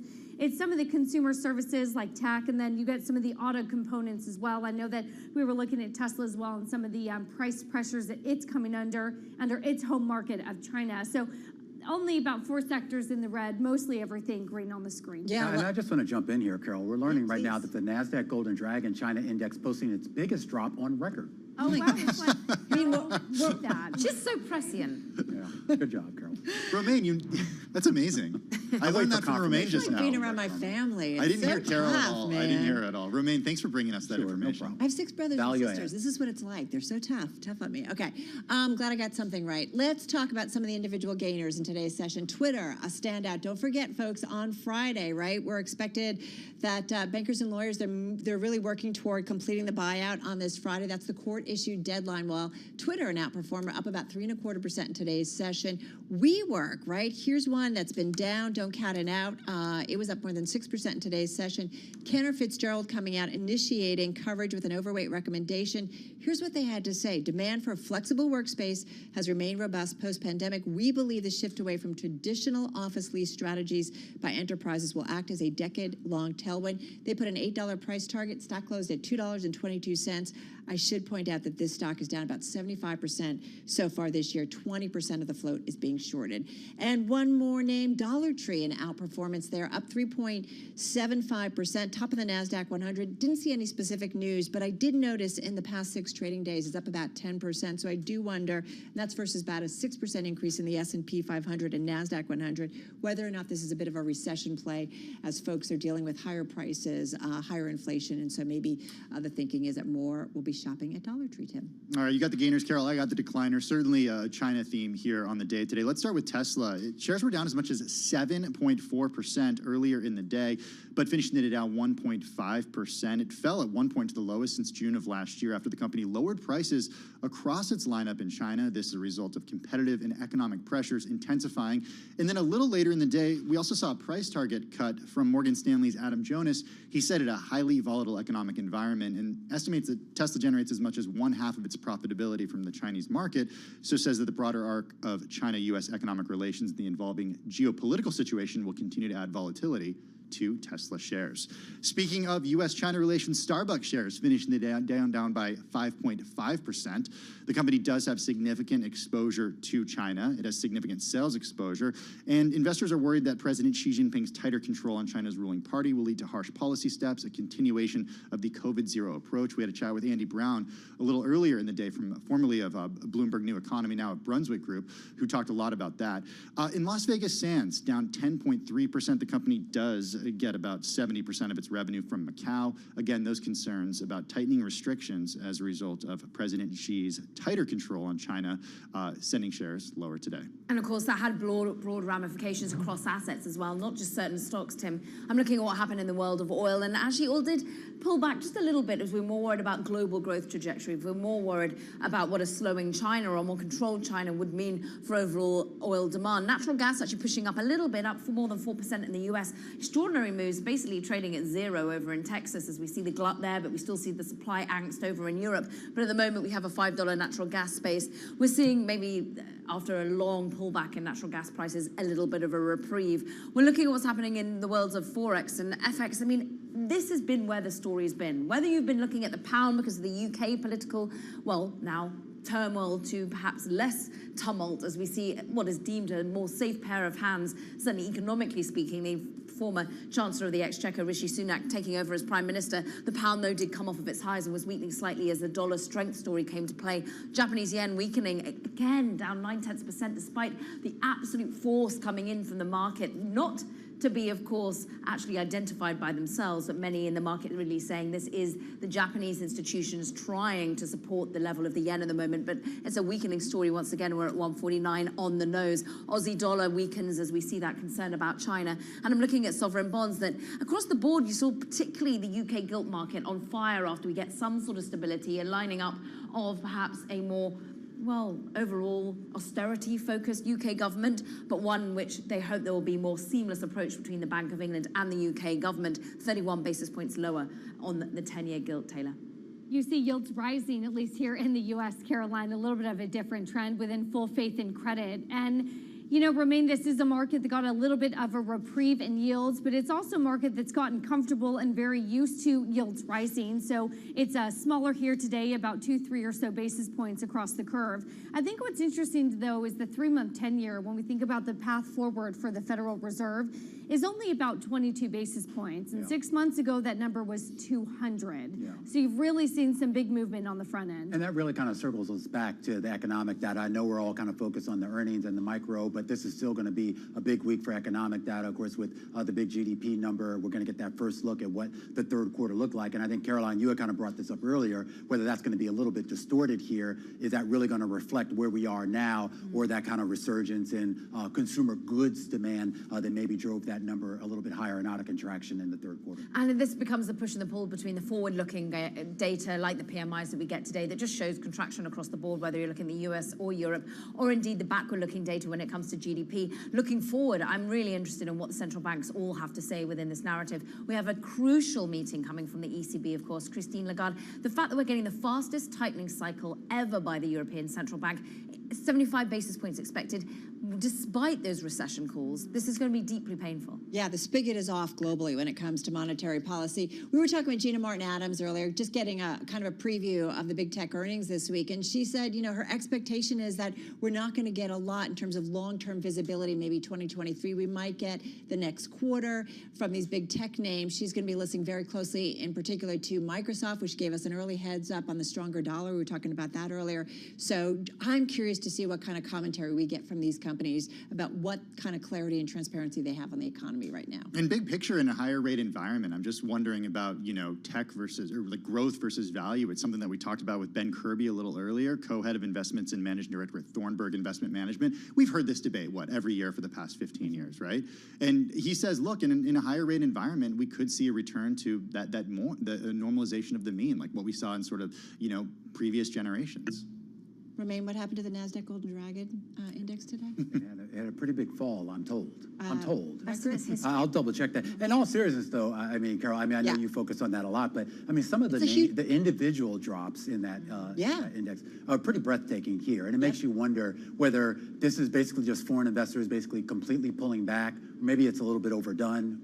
Interesting to see if anyone comes back in and buys that dip. I mean, NASDAQ Golden Dragon, I think it's down about 80% since its high over a year and a half ago. And so, yeah, you're right. We need to know more about what the Chinese economy is going forward. All right, guys, that's a wrap. Our cross-platform coverage, radio, TV, YouTube, and now Tim and me. You can find us on Bloomberg Quick Take and catch also our simulcasts with our TV colleagues. All right, we'll be back again, same time, same place tomorrow.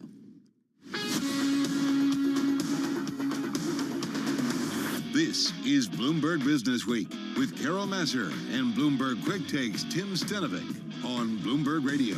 Hey, it's Bloomberg Business Week. Let's get to world and national news. For that, we go to Nancy Lyons in our Washington, D.C. studio. Hey, Nance. Thanks, Tim. President Biden is rallying the troops with 2 weeks left before the midterms. He traveled to the headquarters of the Democratic National Committee today to give a pep talk to volunteers and staffers. Democrats are building a better America for everyone, with an economy that grows from the bottom up and the middle out, where everyone does well. Republicans are doubling down on their MAGA trickle-down economics that benefits the very wealthy. Biden says Democrats will protect Social Security and Medicare, while Republicans are vowing to cut those programs.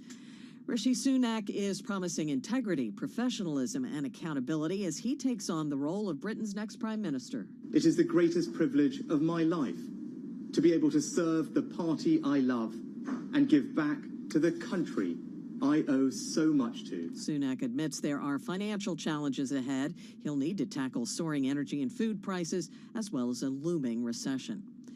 The Justice Department says it is charging 2 Chinese intelligence officers that the agency alleges worked to obstruct the DOJ's investigation of telecommunications giant Huawei Technologies. Attorney General Merrick Garland says their contact was an FBI informant. The complaint alleges that in 2019, the defendants directed an employee at a U.S. government law enforcement agency to steal confidential information about the United States criminal prosecution of the company. Garland says there were others who worked on behalf of a foreign power to try to procure technology and recruit spies. 10 of the 13 individuals charged were Chinese intelligence operatives. Global news 24 hours a day, on air and on Bloomberg Quick Take, powered by more than 2,700 journalists and analysts in more than 120 countries. I'm Nancy Lyons. All right, Nance, thank you so much. Nancy Lyons in our 99.1 newsroom in Washington, D.C. This is Bloomberg Business Week live on Bloomberg Radio, on YouTube, also streaming on Bloomberg Quick Take. Yeah, we're talking about the soaring cost of living. And we're talking a little about inflation, of course, high rates. I can't stop thinking about what we spoke to Gina Martin Adams about because... You're like blown away, aren't you? I am blown away. Because you're thinking about... Think about my 20, I'm close to 40 at this point. Yeah. And so I came of age in the wake of the great financial crisis, right? Yeah. Which was an era of low interest rates. And, I knew that absurdly low. Historically low. And we were, as millennials, illogically we were very late. low. Right. We were very late to form households. And we saw during the pandemic, a lot of us go out and buy homes. And, some of my friends locking in sub 3%, 30-year mortgages. And basically, what does that mean now in a higher, I don't want to say high rate environment, but in a more normalized rate environment? It means more of your monthly outlays will go towards, servicing your mortgage. Which also means that you can't afford as much house. Correct. Potentially, right? But maybe housing prices will come down as a result. Right, exactly. But that hasn't yet happened in a lot of markets. And it's going to take some time to shake out. I think many would argue, I don't remember this, but I mean, people talk about, 17% mortgage rates, way back in the 70s. And so it's still going to be low historically, but you're right, it's going to have an impact. But 7% versus, 2.75 is a big difference. What worries me about the persistent inflation staying at a higher level longer, that what we've seen has been so abnormal that if everything in our life costs more, how does that impact all of us? And do wages keep up or what? Well, listen to what's happening in Europe right now. There's a great story on the Bloomberg terminal about the soaring cost of living, and it brings back 1970s shopping habits. Carol, when you mentioned, mortgage rates were that high, nearly 3/4 of European consumers are cutting back spending on everyday items, including food, to make ends meet amid a worsening cost of living crisis, this according to a new survey. Yeah, the report by IRI also revealed that 58% of consumers already report that they have cut down on essentials. So, yeah, we're already changing our habits. This is Bloomberg.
events, headlines, and breaking news 24 hours a day at Bloomberg.com, the Bloomberg Business app, and at Bloomberg Quick Take. This is a Bloomberg Business Flash.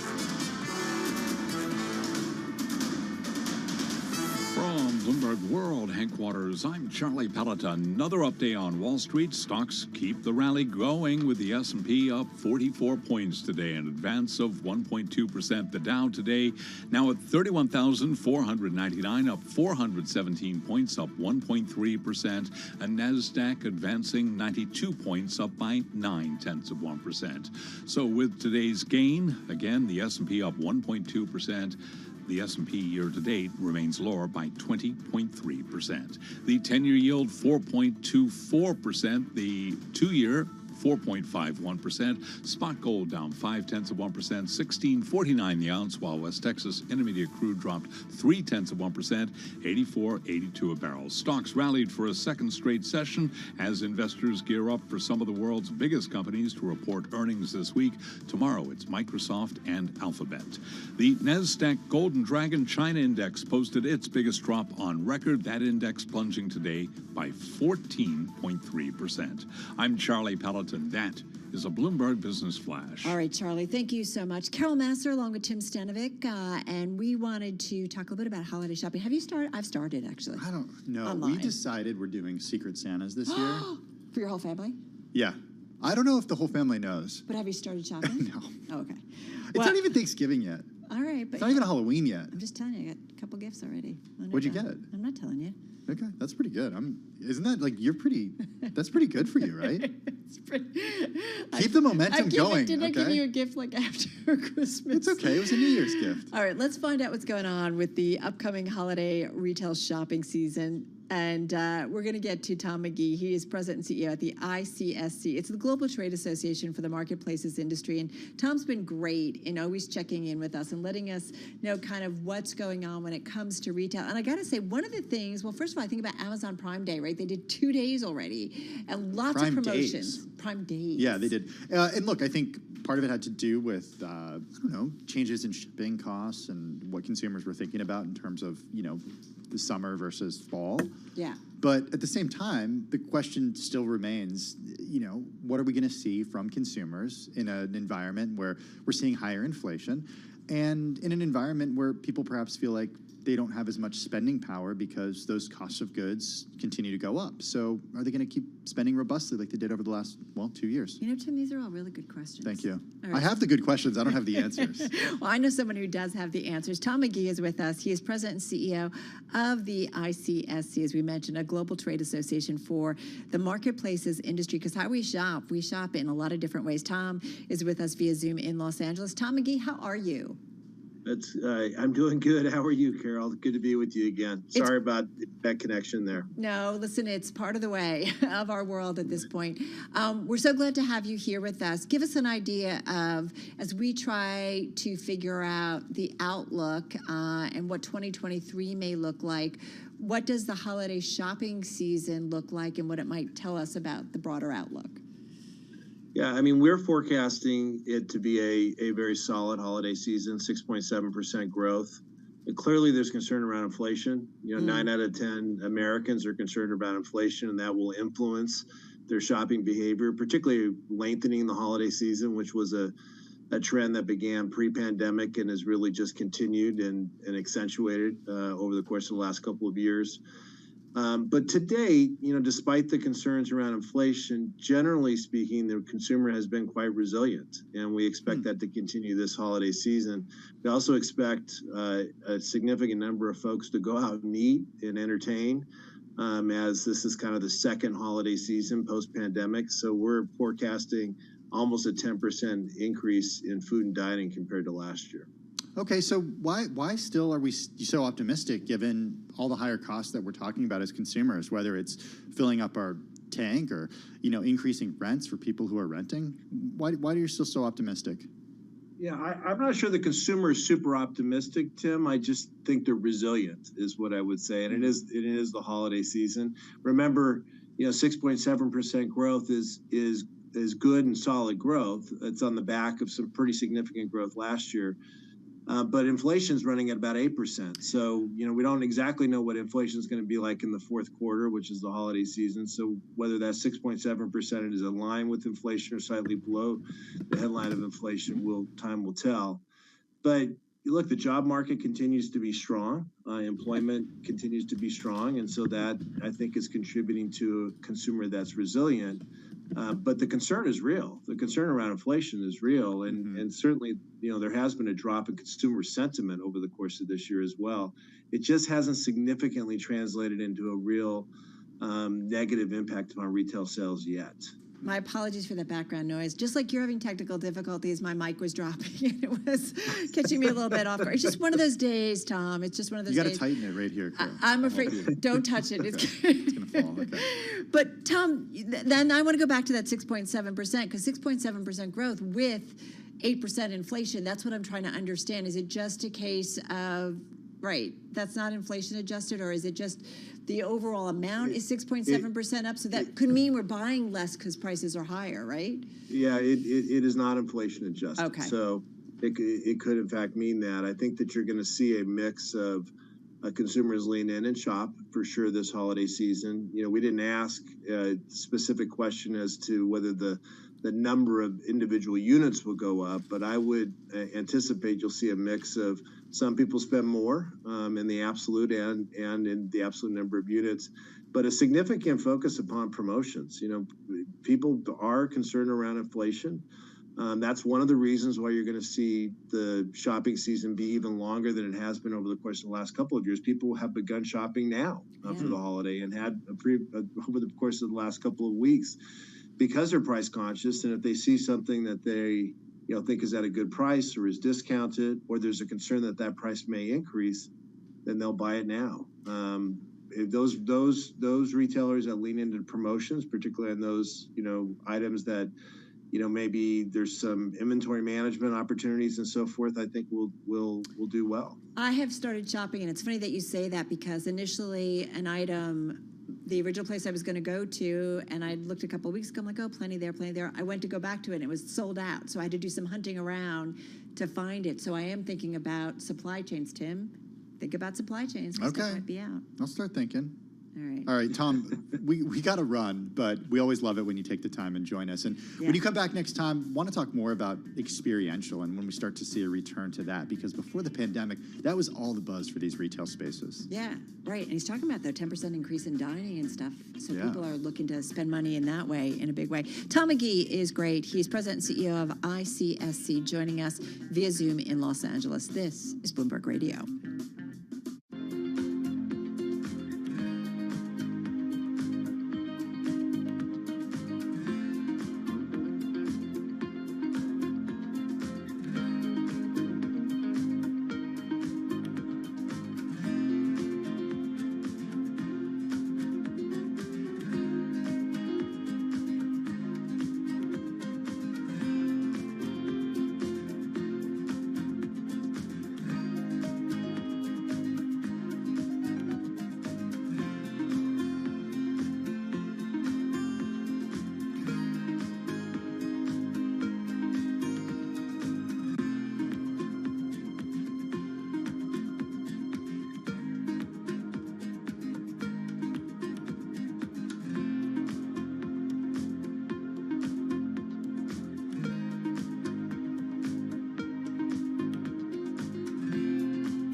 Broadcasting live from the Bloomberg Interactive Broker Studio in New York. Bloomberg 1130 to Washington, D.C. Bloomberg 99.1 to Boston. Bloomberg 106.1 to San Francisco. Bloomberg 960 to the country. Sirius XM Channel 119. And around the globe, the Bloomberg Business app and BloombergRadio.com. This is Bloomberg Business Week. All right, you are listening and watching Bloomberg Business Week on this. Yes, it is Monday. It's a busy Monday. It's going to be a cray week. It is. We got big tech I know earnings. Creedy didn't want to say cray, but I'm going to say cray. You can say it. We got a lot of big tech earnings. And we also were talking yachts this afternoon. Yeah, Those have nothing to do with one another, except maybe if you invested in big tech at the right time, you too could have a yacht. Although it's cray. Yep. Nice. What's that? See what you did there. It's also cray, though. It is. I don't know what you're talking about. First up, let's get to some of the stories after the close and just that closing trading day. Hey, Charlie Pellet. Well, hello there. And yes, among those earnings reports tomorrow, that cray begins tomorrow, we'll be hearing from Microsoft. Shares up today by 2.1% after the bell. Alphabet after the bell up by 1.5%. Lots going on, as you guys mentioned. Busy week for tech earnings. Apple perhaps among one of the closely watched, given its presence in China. Apple this week today up by 1.5%. Either way, we got you covered on all the big tech names that we'll be reporting this week. And, of course, we'll also be hearing from ExxonMobil this week. The Dow, the S&P, and NASDAQ all rallying for a second straight session as investors gear up for some of those big companies reporting earnings this week. Traders also mulling whether the Federal Reserve will slow its pace of interest rate hikes after assessing weak economic data that came out today. The S&P up 44, up 1.2%. We had the Dow Jones Industrial Average up 417 points. That was a gain of 1.3%. NASDAQ up 92, higher by 0.9%. 10-year yield 4.24%. 2-year 4.50%. Spot gold down $8 the ounce, down 0.5%. 16.49. West Texas Intermediate crude down 0.3%. 84.80 a barrel. Ben Kirby is co-head of investments at Thornburg Investment Management, and he was our guest right here on Bloomberg Intelligence talking about the overall market sentiment. You know, when you look at the surveys of bulls versus bears, there's way more bears than there have been in a long time relative to bulls. So that at least augurs, I think, for the potential for a snapback. How sustainable that is as the economy slows, again, that's kind of the big question.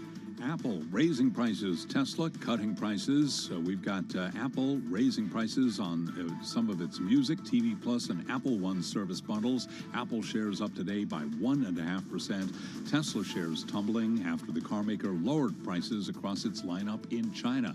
Tesla shares down today by 1.5%. I'm Charlie Pellet. That is a Bloomberg Business Flash. Thank you so much, Charlie Pellet. Well, earlier today we saw shares of some luxury brands such as Tod's, Burberry, Moncler drop after China reported weaker than expected retail sales for September, even as the world's second largest economy expanded. We're really worried about that important luxury market called China. We've got another check on the luxury market because in a couple of days, the Fort Lauderdale International Boat Show gets underway. We've got Rafael Solo, Chief Executive Officer of Fraser Yachts, joining us via Zoom from Florida this afternoon. Rafael, how are you?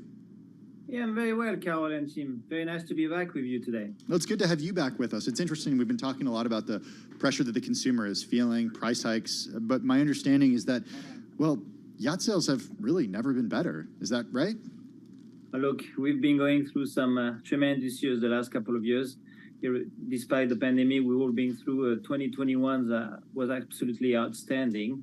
We've never seen number of sales. I have to say, though, 2022 is a little bit slower. We are so far seeing a drop of 32% in the sale of second-hand boats. But, you know, this is probably due to many factors. One, probably the lack of inventory. So many boats were sold last year. And yes, but more also probably some of our potential buyers who are wanting to see what's coming next. But, you know, as you rightly said, the yachting industry has never been so doing so well. So we're very fortunate. Rafael, did you say down 32%? 32%? That's right. For the sale of second-hand, we're down 32% in 2021 and 2022. Sorry. However, we're still ahead of 69% on the average of the last 13 years. So this is a very, very strong industry still going for yachting. Rafael, there's yachts and then there are yachts. And we're showing some pictures. Yachts or super yachts? Well, yes. A yacht is anything you use for pleasure. Is that true? That's what people have said. I don't know what the definition is. But tell us. Well, go ahead. we are talking about yachts over 30 feet here, you know. So the numbers I've just gave you refer to the industry of what we would call the super yachts, effectively.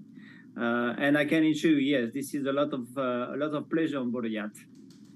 So tell us, who is your, like, what's the typical yacht that sells? Like the majority of your sales. Give us an idea of what they are, how long they are, how much they go for, and who's typically buying. Well, you know, this is a very large subject. We sell yachts between 30 feet up to 300 plus feet, you know, so it really depends on what your customers are looking for. But the average sales today in the yachting industry is about 80 to 90 feet, of an average price of 7 million. But obviously, we also have bigger sales over, you know, 100 meter and a few $100 million. So it really depends. It's a wide range of products which we have available in our industry. Now, when it comes to the customers, there again, you know, the American market leads the charge today. I'd say for more than 50% of our own sales at Fraser Yacht, we are dealing with American-based customers. And they've always been very, very strong in the market. I have to say we even have an additional probably 10% in 22 from the American market. So we are close to 55, 60% in 22. And you not only see this with the sales market, but also with the charter market. The US market is very strong and they surely like their yachts. Who is buying these yachts right now? Because my understanding is you're seeing a lot of Americans buy them. Yes, absolutely. And one trend, also something which is new, if I may say, over the last couple of years, we've seen younger customers coming to the market. So how do they get their money? Sorry? How have they made their money? Is it, I mean, in the past, we heard it's crypto. We see, well, crypto is one way. The tech companies, obviously, you know, we see a lot of people coming from tech, hedge funds, finance world, and of course, pharmaceutical world as well. So we've seen a lot of these newcomers to yachting. I mean, our company on its own, we have had 40% newcomers coming to yachting. 40% is a big number. Wow. And all these people have made our average age of customers going from 55 to 65 to 45 to 55. So, I mean, all these numbers are extremely encouraging for yachting. Number one, new customers, younger customers, and a lot of American buyers. So these, I would say, you know, as we say in my country in French, you know, all lights are green for the yachting industry. I am also curious about the Russian market in terms of Russian buyers and Chinese buyers in light of some of the news that we got over the weekend. Raphael, sit tight because we've got about a few seconds, but we're going to do some news, come back, and we'll talk some more. But I want to get your take on what's going on in some of those other markets in terms of buyers. We're going to come back to Raphael Solo. He is the CEO of Fraser Yachts. It's a 70-year-old company, 70 years and counting, 17 offices around the world. He is in Fort Lauderdale, Florida. That's where the Fort Lauderdale International Boat Show gets underway. It's a massive show, and it's interesting to hear what he has to say about U.S. buyers, American buyers. I would have thought it would have been overseas buyers. Well, we'll talk Russia in just a few minutes, but with the sanctioning of the oligarchs, I think that's a big part of it. Yeah, we've really talked about that a lot, so we'll see what he has to say. All right, right now, let's get back to World and National News. And Nancy Lyons, she is in D.C. Hey, Nance. Thanks, Carol. Attorney General Merrick Garland says the U.S. has disrupted Chinese espionage activities and has unsealed charges against a dozen people, including 2 Chinese intelligence officers who allegedly tried to obstruct the criminal prosecution of Huawei Technologies. This was an egregious attempt by PRC intelligence officers to shield a PRC-based company from accountability and to undermine the integrity of our judicial system. Garland says another 7 individuals are charged with conducting a campaign of threats and harassment against a U.S. resident in order to force him to return to China. Police in St. Louis are trying to identify the gunman who broke into a St. Louis high school this morning, fatally shooting a woman and a teenage girl and then injuring 6 others before police killed him. The police chief says the suspect appeared to be around 20 years of age. Still no word on a motive in that attack. A guilty plea today from 16-year-old Ethan Crumley, who faced 24 counts in a Michigan school shooting last year that claimed the lives of 4 students and wounded 7 others. Paulette Lofton is part of his defense team. Originally, we filed a notice of insanity, and based on the conversations that we've had and the review of the discovery, we felt it appropriate to withdraw that and have him plead guilty today. Again, that's defense attorney Paulette Lofton. Crumbley's parents are also facing charges. Prosecutors have accused the couple of making the gun accessible to Ethan Crumbley and then ignoring his need for mental health treatment. Global news 24 hours a day, on air and on Bloomberg Quick Take, powered by more than 2,700 journalists and analysts in more than 120 countries. I'm Nancy Lyons. This is Bloomberg. Thank you so much. Nancy Lyons in our 99.1 newsroom in Washington, D.C. I'm Carol Masser, along with my co-host Tim Stanovic. We're live on Bloomberg Radio. We are live on YouTube, and we are streaming as well on Quick Take. Bloomberg Quick Take, our first day doing that. Yeah. Pretty cool stuff. Yeah, if you are watching us on YouTube or just listening to us on the radio or on Sirius XM channel 119, you can check us out on YouTube and also on Bloomberg Quick Take. You can do that on all of the streaming TV products and platforms, but also Bloomberg.com/QT. Also, check out the new crypto show when you go to that website, what's too. It called? What's it called? Crypto IRL. I heard it's kind of it's pretty good. You and I think Katie it's pretty Greifeld? good. Yeah, we have fun. Yeah, I know you do. You guys have a nice take on it, and I feel like this is such an important time to be covering it in depth like you guys are doing. We got 4 more So many episodes, questions. one this week and then the next 3 weeks, so check them out. Yeah, until the next crypto cycle, right? I know, Will it be season boomer 2. bust? That's what I'm ready for. Hey, let's talk a little bit more when it comes to ships. Yeah, Carnival. One of their units, Costa Cruises, it's a unit of Carnival and aimed to cater to the Chinese market, canceling all future Asia departures as hope diminished of any early loosening of COVID restrictions in the country. That's one of the big news points that came out of China over the weekend. We know about kind of total control under President Xi, right? He is the last voice, really, when it comes to what's going on in terms of Chinese policy. That certainly came out over the weekend, but also about China sticking to its COVID zero policy and continued lockdowns.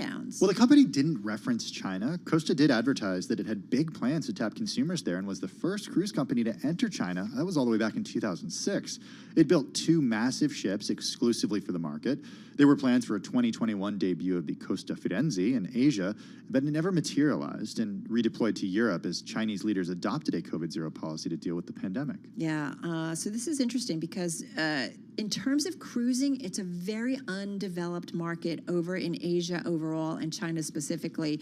So hopes of China easing its strict COVID restrictions dimming, of course, as you know, after the leadership shuffle over the weekend. That's all-important party Congress. No indications from President Xi of any departure from its pandemic approach, even as the rest of the world is living with COVID.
facts, headlines, and breaking news 24 hours a day at Bloomberg.com, the Bloomberg Business app, and at Bloomberg Quick Take. This is a Bloomberg Business Flash.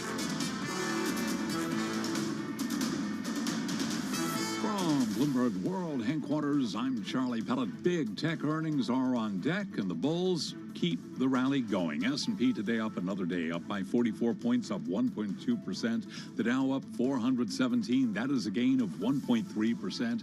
NASDAQ up 92, higher by 0.9%.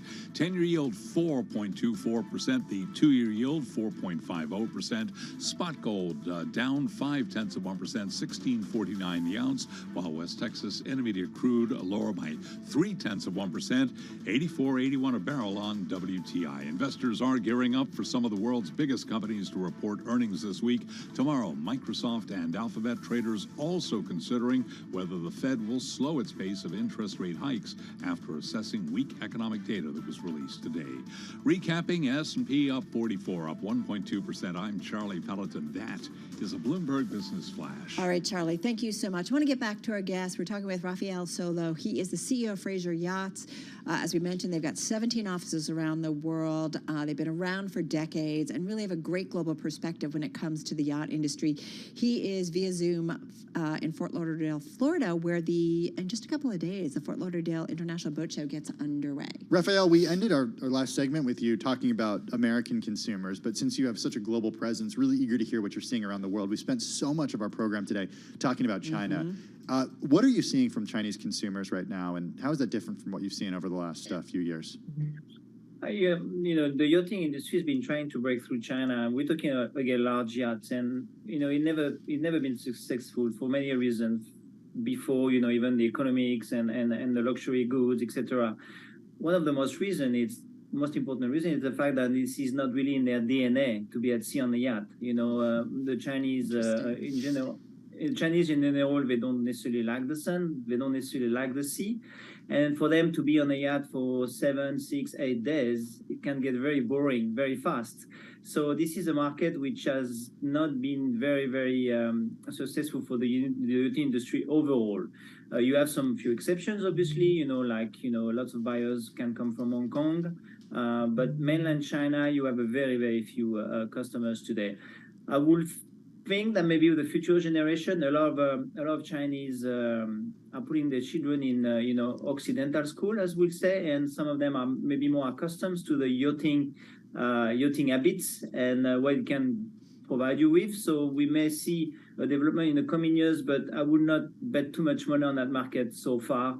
And as you see also, because of the regime, is not necessarily very well seen to have a yacht and being seen spending your money in such type of goods. So the market itself in China, we've seen some few openings, mainly for individual based in Hong Kong, not many from mainland China. And this is not a very strong market as we speak today. In terms of Hong Kong, though, maybe not a massive market for you guys, but has it changed too, as rule there has changed dramatically over the last year?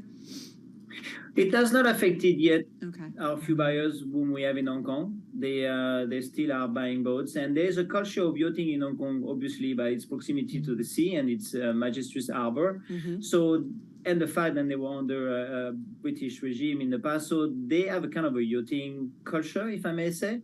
So this market remains, but again, for our own market, over the 80-feet boats, it's not a big game changer to date, at least. What about when it comes to Russians? I mean, we know that Russian oligarchs were big buyers of yachts. We've been tracking for the last 6+ months about what actually happens to those yachts in different parts of the world.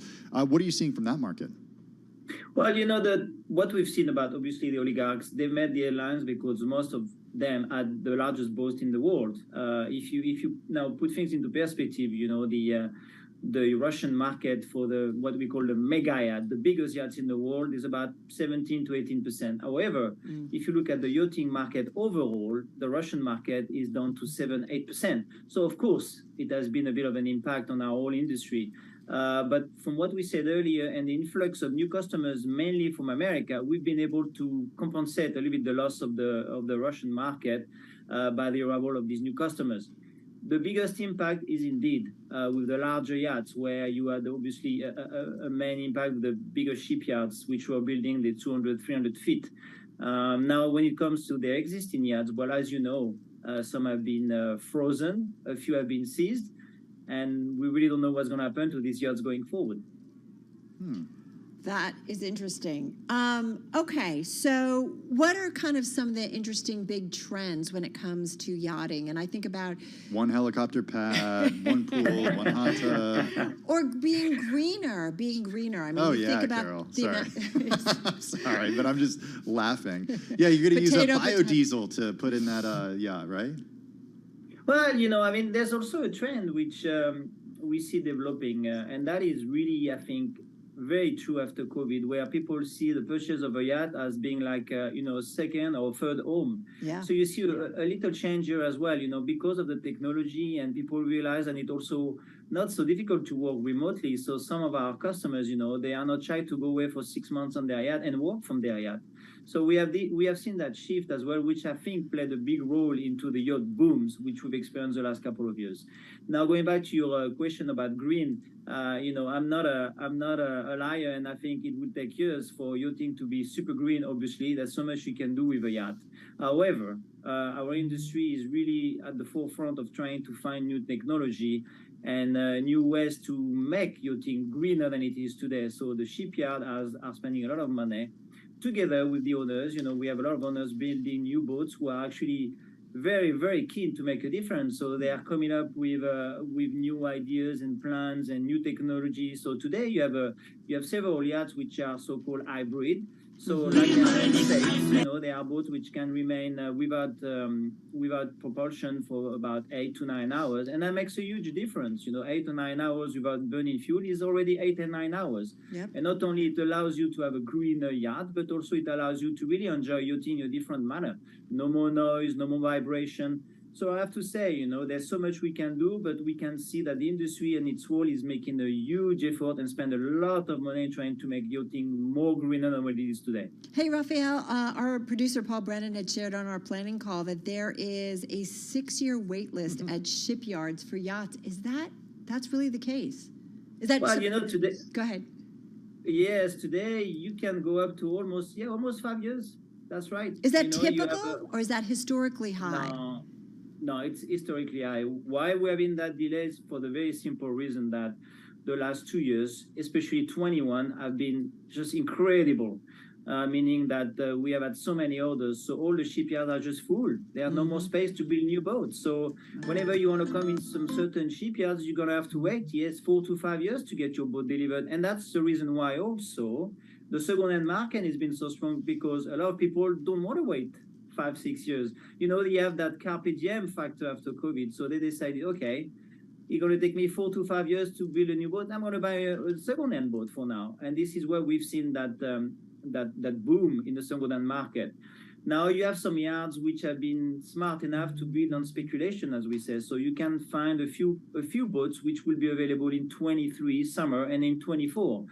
But in some other yards, if you want to build a new boat, yes, you'll have to wait 4 years. It's a very long time to get a new yacht. But if you make a big enough offer, can you cut the line? No. No? Okay. Come on. No. I mean, you hear this for airlines too, right? Like That's if you're right. waiting for an airliner.